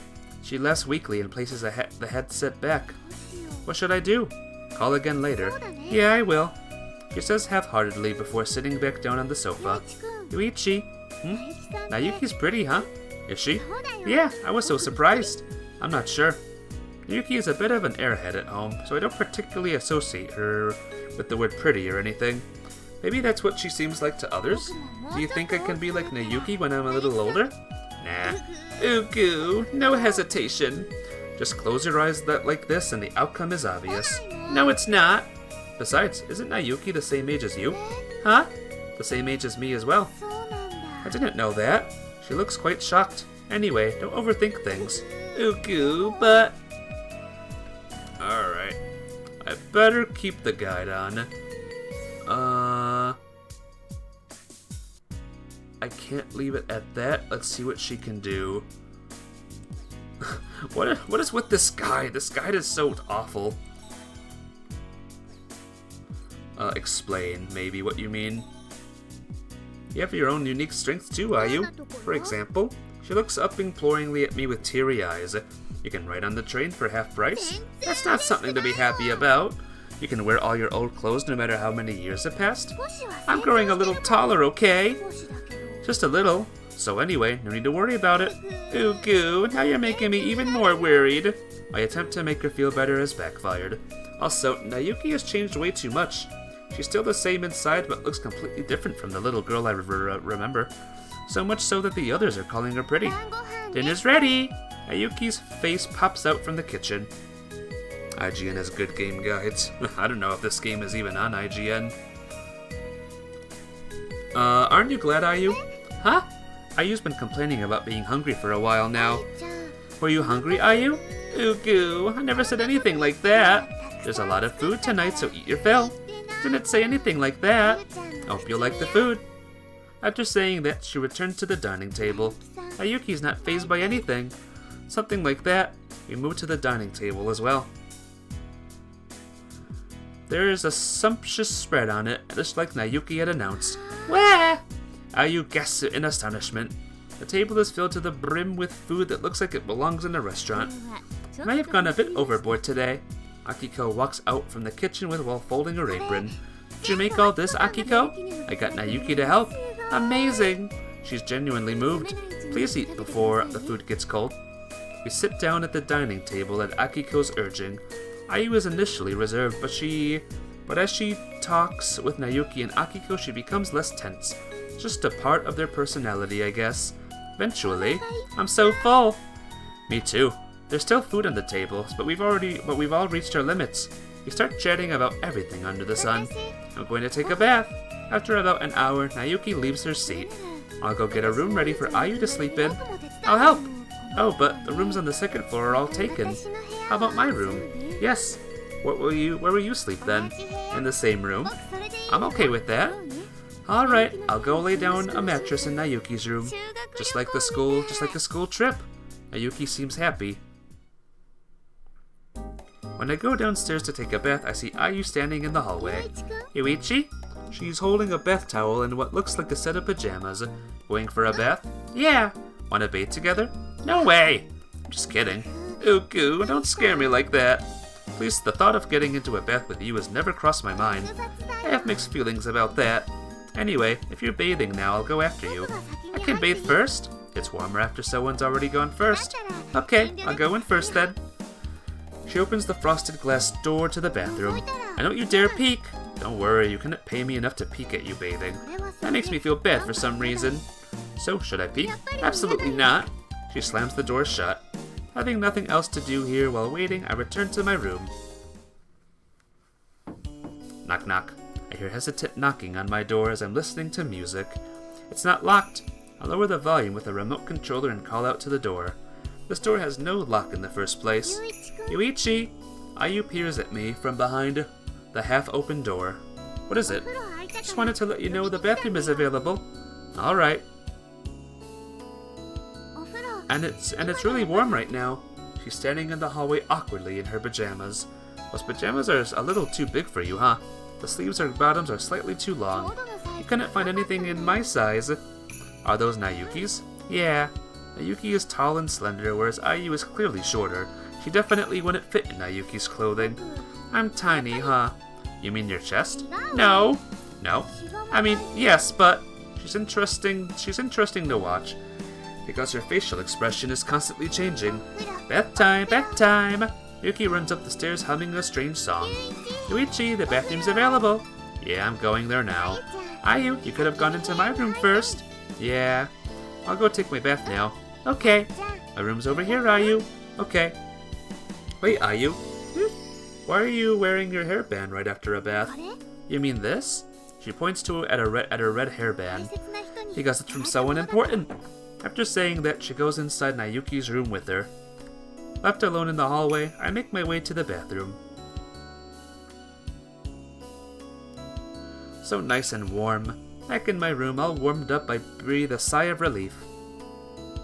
I crawl under the blanket.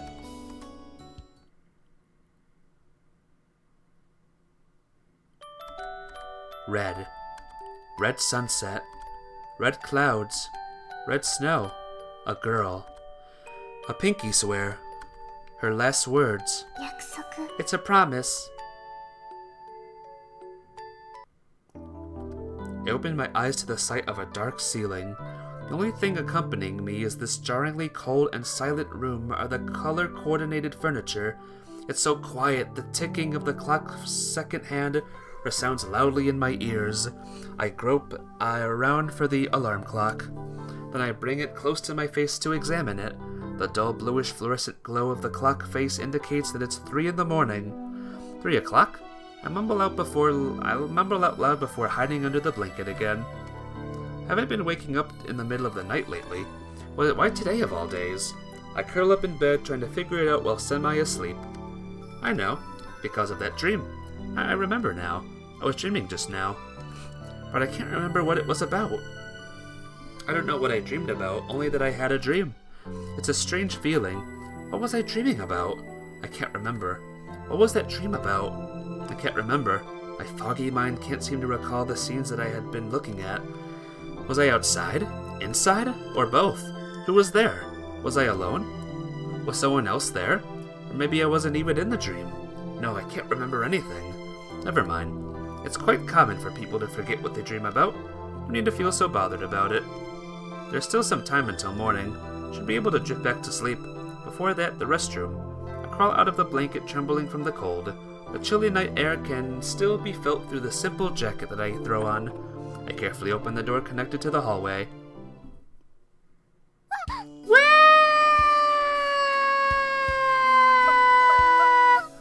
Wow. What are you doing, Ayu? Wow. Wait, Yuichi? Why are you so surprised? Uku, of course I'm surprised. She's standing in the dark hallway, looking like she's about to cry. Wasn't expecting anyone to be up at this time, so I thought... She seemed quite distraught, and I see some actual tears in her eyes upon closer inspection. You're still afraid of the ghosts at this age? No, don't. What? The more you talk about ghosts, the more the ghosts will be drawn to you. I don't talk about ghosts. You just mentioned the word 3 times in quick succession. Oh no, what do I do? What's going to happen? Nothing's going to happen, just calm down already. Okay. I was making a ruckus in the hallway, so I tried to pacify her. Thanks to her, I'm no longer feeling sleepy. Ooh, my heart's still beating so quickly. She puts her hand on her chest and takes a deep breath. So why are you up at this hour? Looking for valuables? No. Making your daily prank call? I don't make prank calls. Restroom maybe? Yes. Oh, same as me then. Why are we making such a big commotion over a simple restroom trip? Hope I didn't wake Nayuki up. Any normal person would be awake from all that noise you were making. Oh no! But don't worry, Nayuki's not normal. If this noise was enough to wake her up, none of us would be having such a hard time. Nayuki was awesome. She said goodnight and then fell right asleep 2 seconds later. I don't know about being awesome. That's not a very helpful skill at all. True. A fragment of my dream comes back to me just then. I think she was in my dream. Look at her again, rubbing her hands together in the cold. What is it? I had a strange dream. What dream? It wasn't a big deal, but I was dreaming too. She stares at me in the darkness with an enigmatic look. I think it was a dream about a long time ago. When exactly? I'm not sure. She frowns, trying to grasp at the tendrils of her vague recollection. You were in it, so it must have been from 7 years ago. What's wrong? Nah, just thinking my dream felt like that too. Such a coincidence. She smiles, looking happy, and claps her hands together. Do you remember what it was about? There was a tree. A tree? Yes, a huge tree. She gestures wildly with her arms to indicate its size. Something tugs at a corner of my heart. Doesn't feel right. There's something I need to remember. From 7 years ago. Yuichi? I snap out of my thoughts to find Ayu staring at me worriedly. Sorry, I was just thinking about something. Anyway, aren't you going to the restroom? Why didn't you go first? Are you really scared? Everyone has something they're bad with. Alright. I'll go with you. Yeah. We slowly head downstairs while trying to be as quiet as possible. Not concerned about Nayuki, but I wouldn't want to wake Akiko up. It's not difficult to find my way as my eyes are used to the darkness by now. Thanks for waiting. Ayu goes in before me, then comes out. She holds onto my pajama sleeve as I'm about to go in after her. What is it? Come back quickly, okay? Why? I'll wait for you, so come back quickly. You don't have to. I want to take my time. Ooh. She starts holding onto my pajamas. Are you afraid to be alone? Her grip on my pajamas grows stronger. Distance from here to the room isn't that far. It's far enough. It's 2 meters straight that way. I point to the ceiling. I can't take a direct path there. Fine, I'll be right out. 5 seconds. That's not possible. 1 minute. Yeah, around there if I rush. Promise? Yeah, so let go of me already. Okay. She lets go hesitantly. In the restroom, I hear her knocking on the door and muttering wretchedly. Uku, you're taking too long. You could have just gone back. 1 minute is more than enough for her to reach the room. I end up having to take her back to the room while she's attached at my hip. As I'm about to return to my own room, I realize that I'm feeling a little peckish. I could ignore it and go back to sleep, but the whole thing with Ayu has completely woken me up. Where are you going? Back down for a little snack? Huh? Needless to mention, no one in the kitchen is in the kitchen when I go inside. I switch on the light. The fluorescent bulb flickers before flooding the room with light. It's a bit too bright for me after getting used to the darkness. You followed me again? Because to turn on all the lights in the hallway and go back. It's okay, I'm not sleepy anymore. What are you doing? Grabbing the night snack? Okay, there should be some instant noodles in the cabinet.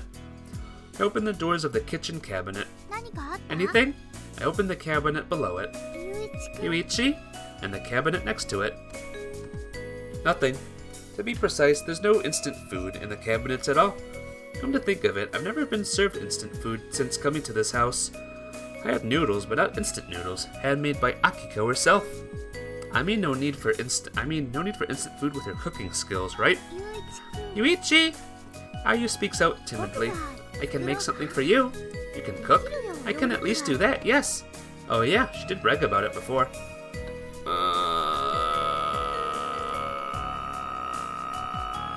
Let's see what she does. Okay then, I'm counting on you. I agree unreservedly as I have no reason to turn her down. Yeah, I'll do my very best. Her smile makes me a little anxious, but I sit down at the dining table anyway. I'll just borrow an apron. Ayu puts on the apron happily and takes the kitchen knife in hand. I can't tell her I'm feeling anxious now, so I'll just watch over her as she cooks. Chop. Chop. Chop. Ayu is very slow with the knife. Ugu, it's not cutting. And nothing is getting cut at all. This carrot keeps running away. Because you're not holding it down. I am. That means you're not cutting it properly. Ugu, I'll try again. You love cooking late at night. Do you normally cook late at night, Mafia? Like super late, like midnight late? Chop! Chop. Chop. She's still so slow. Ugu, it's still not cutting. Still not working. I have a question. Ugu, have you ever used a kitchen knife before? Yes, I have. For how long? 2 hours. An elementary school cooking class. What did you make then? Rice and miso soup. And what are you trying to make now? Rice and miso soup. I'll do my best. She turns to face the carrot with renewed determination. Give it your best chop. What else can I do but cheer her on, right? I cut it. Sometimes you do. You and Ayu are very alike, huh? Very, very alike right now. She heaves a sigh of relief and takes off her apron. I see the splattered remains of what used to be a carrot on top of her chopping board. Half an hour to cut up one carrot, and she didn't even peel it. Move them to a different plate. You made French toast at 3 a.m. a couple of times. Oh my gosh. That is late. That is mega late. Was everyone awake? Or was it just a late night sneaky snack? Boil water in a pot in the meantime. She mumbles the steps under her breath to herself and continues preparing the food precariously. After the water boils, put the chopped ingredients in. She pours the ingredients into a bubbling pot. That's a crude way to cook. Finally, put in the miso soup and it's done. Hold it right there. Why? Have you added the stock yet? What stock? Taste that miso soup. She scoops up the soup that she had just added miso seasoning into, blows on it to cool it down, and then swallows it. There's no taste, because you didn't add any stock. Didn't know stock was so important. Oh no, it's too late. The taste is not very strong, but will you try it? No thank you. Ugu. Just give me the rice. Okay, that's properly done. She opens the rice cooker with a scoop in hand. Wah! What's wrong? Ugu, it's black. A sneaky snack. Ooh, sneaky. Yeah, you and Ayu are very alike right now, Mafia. Do you have a headband too? And a backpack with wings on it? And do you sometimes go Ugu? Like a bunch of times? But then again, you can cook and Ayu can't cook. You did make some for your sister when we were both awake. Ooh, sneaky. Haha, awesome. I veer into the rice cooker and see it as that is indeed completely black. How did you overcook rice in a rice cooker? Ugu, I did it normally. I think I'll just go back to sleep. Well, wait, Yuichi! I need sleep. My desire to sleep has taken over my desire to eat. I'm going to keep trying hard, and I'm going to sleep. I'll wake you up when I'm done. Yeah, do what you want. You're gonna return to my room. I lose consciousness the moment I lay down.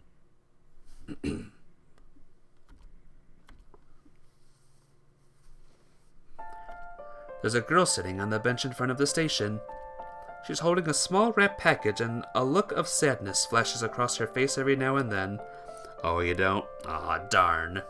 You would have been like the IU clone. But no. Eventually, she notices someone standing in front of her and raises her eyes. Ah! Hey, IU. Hello. She greets me with a smile. Yuichi. You know Yuichi? Sitting next to me, she looks down hesitantly. What is it? You know? She starts to say something but remains silent after that. You know? You know? She keeps repeating herself. Are you dreaming? I'm awake.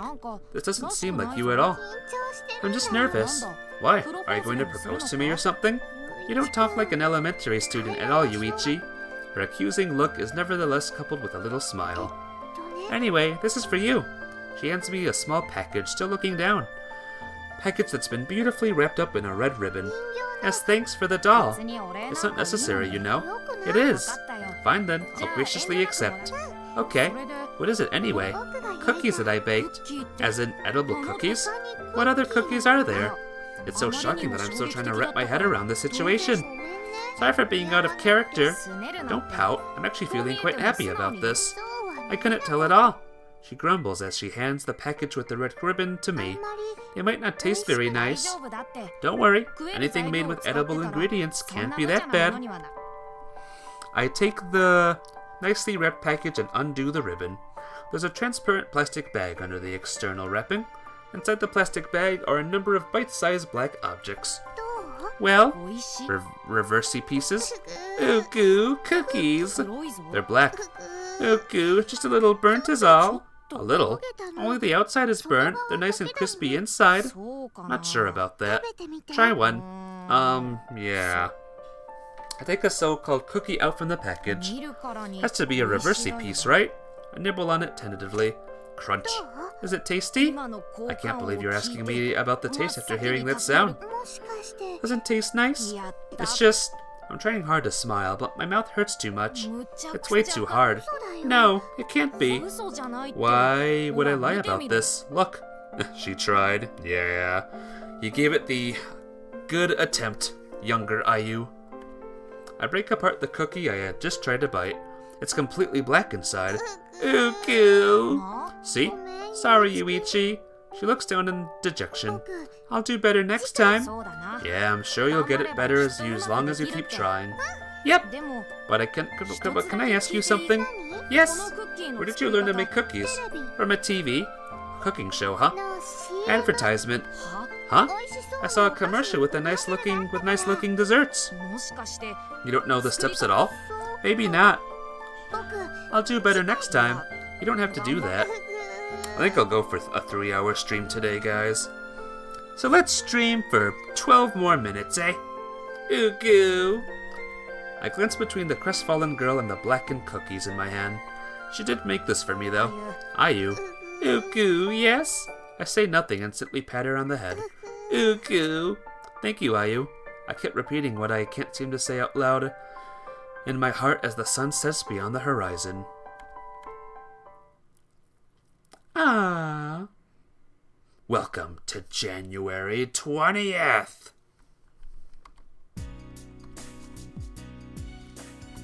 When I open my eyes, I feel different from usual.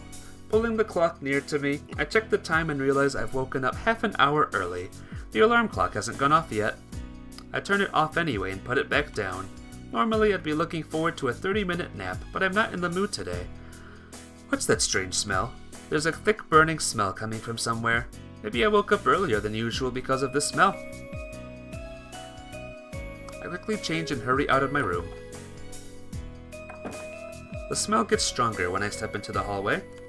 A sense of foreboding takes over as I descend the stairs. It's the smell of burnt food. My bad feeling has turned into reality. I pinch my nose and head to the kitchen. There are a few plates arranged on the dining table, each with black objects piled on it. Ah, thought it might be you, Ayu. Good morning, Yuichi. Have you been making food since then? Yes, I did my best. She smiles with the kitchen knife in hand. And did you make anything? Ooh, goo. I tried the whole night, but I couldn't make any miso soup.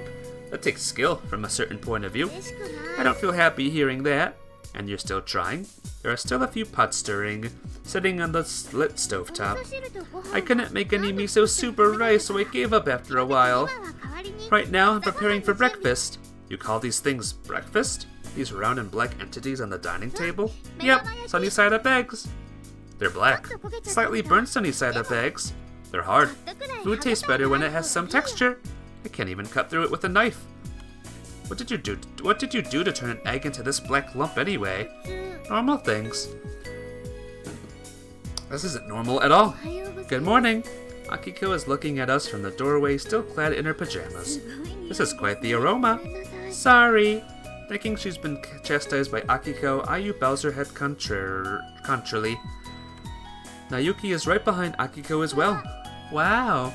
She stiffens upon laying eyes on the dismal state of affairs in the kitchen. Completely black. She seems a little shook up. Not bad, Ayu. You disturbed the usually unflappable Nayuki. Ooh, goo, it wasn't on purpose. No normal person could have done this even if they'd wanted to. What's this? Expectantly, she points to the black masses on the plates and asks, You'll know when you eat it. I see. Crunch. My mouth hurts. She spits out the thing in her mouth with a miserable look on her face. You don't have to listen to every suggestion I make without any hesitation, Nayuki. Ooh, goo. See? I knew it wasn't edible. Yuichi, were you using me as a guinea pig? You thought it was awful too, didn't you? You're the awful one here, Yuichi. What shall we have for breakfast? Akiko inclines her head, seemingly troubled. Her making the food won't be possible with all the ingredients and utensils Ayu has strewn around. But it's also not a good idea to eat the breakfast that Ayu's already prepared. I'm sorry. Ayu bows down again. This is a pickle. In the end, we decide to skip breakfast. Aww. That's rough. Nayuki and I leave the house. What's the time, Nayuki? Hang on. She looks down at the watch she just changed the battery for yesterday. Whoa! Yuki guessed in surprise. We'll have time to spare even if we strolled there. I mean, we woke up 30 minutes early and skipped breakfast to boot. Can we have left Ayu behind, though? She'll be fine. She's insisted on cleaning up the place. That's true. She nods but turns around to look at the house, clearly still concerned about Ayu. The school ball is today. Unusual for us, we walk slowly along the road to school with sunlight filtering through the trees. I see, so it's today. What are you going to do, Yuichi? I'm not going to do anything. Would most definitely feel out of place at an event like that. I see. What are you gonna do, Nayuki? Are you going? I'd feel so out of place there. And besides, I don't have a dress I can wear. I think if Nayuki wore a dress, she would look really good instead of looking out of place, but I don't say that. It is true, however, that she'd probably feel out of place. But isn't Kaori attending? Not attending either. Really? But this would be your favorite event? Not at all. He's the same as me and says she'd feel out of place too. I see. Wasn't expecting that. Kaori hates to stand out, in spite of the fact that she's always so cheerful. There are so few people around. We arrive at school uneventfully around 20 minutes before the first bell. Not many students come to school this early. There was only a handful of people walking around beside us. We could have gone even slower. But this is nice. Once in a while too, I guess. I glance over at the gymnasium and see people preparing for tonight's event. Is the ball being held in the gym? Yeah, seems so. This school is truly strange. A little, yes. Which school does Ayu attend? I didn't ask for details, but it's another school in this town. I see. A school that allows you to wear your own clothes. Didn't know we had a school like that. You don't know about it? Nope, this is the only school in this town that I know of. We change schools at the entrance and head for the classroom. Huh? Good morning, Kaori. Morning, Nayuki. Kaori is sitting alone in the classroom. You're the first one here, apparently. Do you always come so early?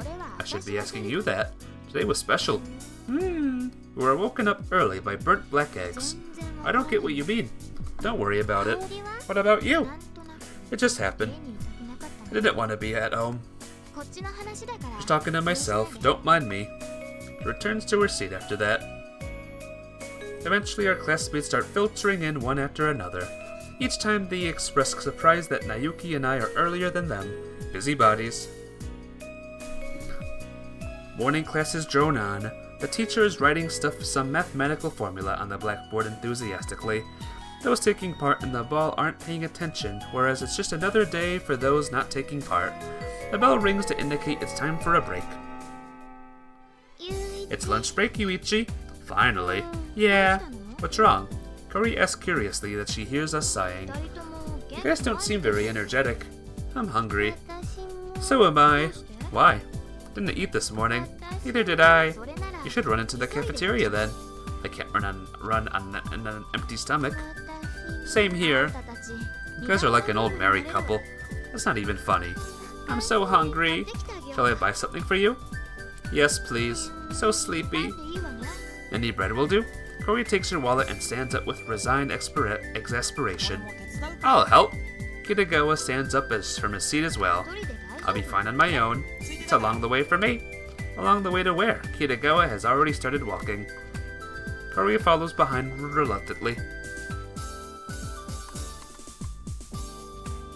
Thanks for waiting. Kori and Kitagawa return with a plastic bag full of bread, which they spread out on the table. Just pay me back for whatever you eat. You're a lifesaver, Kaori. Thanks for helping us. Thanks for helping, Kitagawa.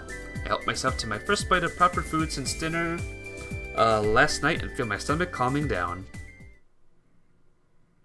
Once school ends, I beat a hasty retreat. I initially wanted to take a peek at the gym, but decided it was too much trouble to be worth the effort. I'm back! Welcome back! I need a bath. Sorry, the hot water's not ready yet. Okay, food then. Sorry, haven't done any shopping yet. Yuichi, want to take a bath? No, ma'am. She cuts off our little skit midway. I'm going shopping with Ayu now. Watch the house while we're gone, please. I don't mind, but I shift my gaze from Akiko to Ayu. Why is Ayu still here? I've been helping Akiko out all day today. She was a great help helping around the house. I even got pocket money. Pocket money? How much? Each chore for 300 yen. 3 yen is more than enough for you. Ooh, I can't buy anything with that. But you really helped me out a lot today, Ayu. I'll help you out anytime you like. Thank you for that, Ayu. Wait, all day? You didn't go to school? I took a break. A break from school on a Wednesday? It's fine. You skipped school, didn't you? My school allows us to take breaks whenever we want. A school like that doesn't exist. Well, it does. It's not nice to doubt people like that, Yuichi. And you should be a bit more skeptical, Akiko. Think about it. A proper school would never allow its students to be absent whenever they want. Wouldn't you want to attend a school like that, Mafia? Yeah, just take a break. You'll be fine. It does exist. If Ayu says it exists, then I believe that it does. She smiles gently. Okay. No point arguing if Akiko is convinced. Well then, Ayu and I will be going out to buy ingredients for tonight's dinner. See you later! She waves enthusiastically and drags Akiko out by the hand. Wait, does she intend to stay over tonight as well? 1 hour later, my anxious ruminations become reality. Ayu initially declined, but Nayuki and Akiko insisted. It's so nice and warm. As I'm lounging in my room after my bath, knock knock. Suddenly I hear a knocking on my door. Yeah? You'd love the hat. Me too. If I was in school, of course. It's me. Ayu, door's not locked. The door opens with a click. I saw that your light were on. Ayu stares at me from behind the half-open door. Bye, are you leaving, Minim? I'll see you soon. See you tomorrow, or tonight, or tomorrow. I'm glad you're still up. Only Nayuki sleeps this early. It's only a little bit past 10 o'clock. Thanks for the good stream. You're welcome. Always good to have you here. That's true. So what's up? Can I come in for a while? Sure, I don't see why not. Thanks. She opens the door and steps inside. Is Nayuki already asleep? Yes, she fell asleep at 10 on the dot. 10 o'clock, huh? That's considered late for her. Really? That's just how she is. So what are you really here for? Just wanted to talk with you. Am I intruding? No. Oh, good. She sighs with relief. I thought you were here to talk. Yeah. She nods but says nothing else. This reminds me of the time we first met. I kept talking, but she stayed silent the whole time. Yes. It's been 7 years since then, huh? Yeah. 7 years ago, Ayu and I bumped into each other on a corner of the shopping district. You remember what happened then, Yuichi? I do indeed. In that case, do you remember what happened that day? That day? The day you gifted me with this hairband. The day before you returned to your own town. Do you remember that day? You don't? Ayu whispers, taking my unresponsive silence as the answer. And neither do I. And even you? I only remembers receiving the hairband, and that's all. Buying the red hairband for Ayu, I can vaguely remember that, but I was hoping you might remember more than me. Whereas I was thinking you would remember more. After coming to this town, my forgotten memories are returning to me in pieces like Nayuki said they would, but the memories with Ayu, the memories of that day in particular, it's like that part's been deliberately cut out. I mean, it's been more than 7 years, it's only natural that we don't remember. Both of us at the same time? I almost blurt that out loud but stopped myself in time. Maybe I just wanted to believe she's right. You're right. Sorry for this strange conversation. Even if I don't remember anything, the hairband you gave me is still with me, and besides, you're right here in front of me too. A smile on her face. Reminds me of that sad smile she used to have in the past. It's not every night I get to have a girl in my room at this hour. Don't you think we have better things to do? Wow, are you even listening to yourself? She's looking at the floor with a bright red face. Her response to my teasing are also fun. Let's see. Tease. I decided to tease her a little more. I'm gonna actually save the game right here, guys. And maybe tomorrow we can finish this. Maybe. We'll have to see. But thank you for coming, guys. You all have a good one. Love you all. I'll see you tonight or tomorrow. Bye!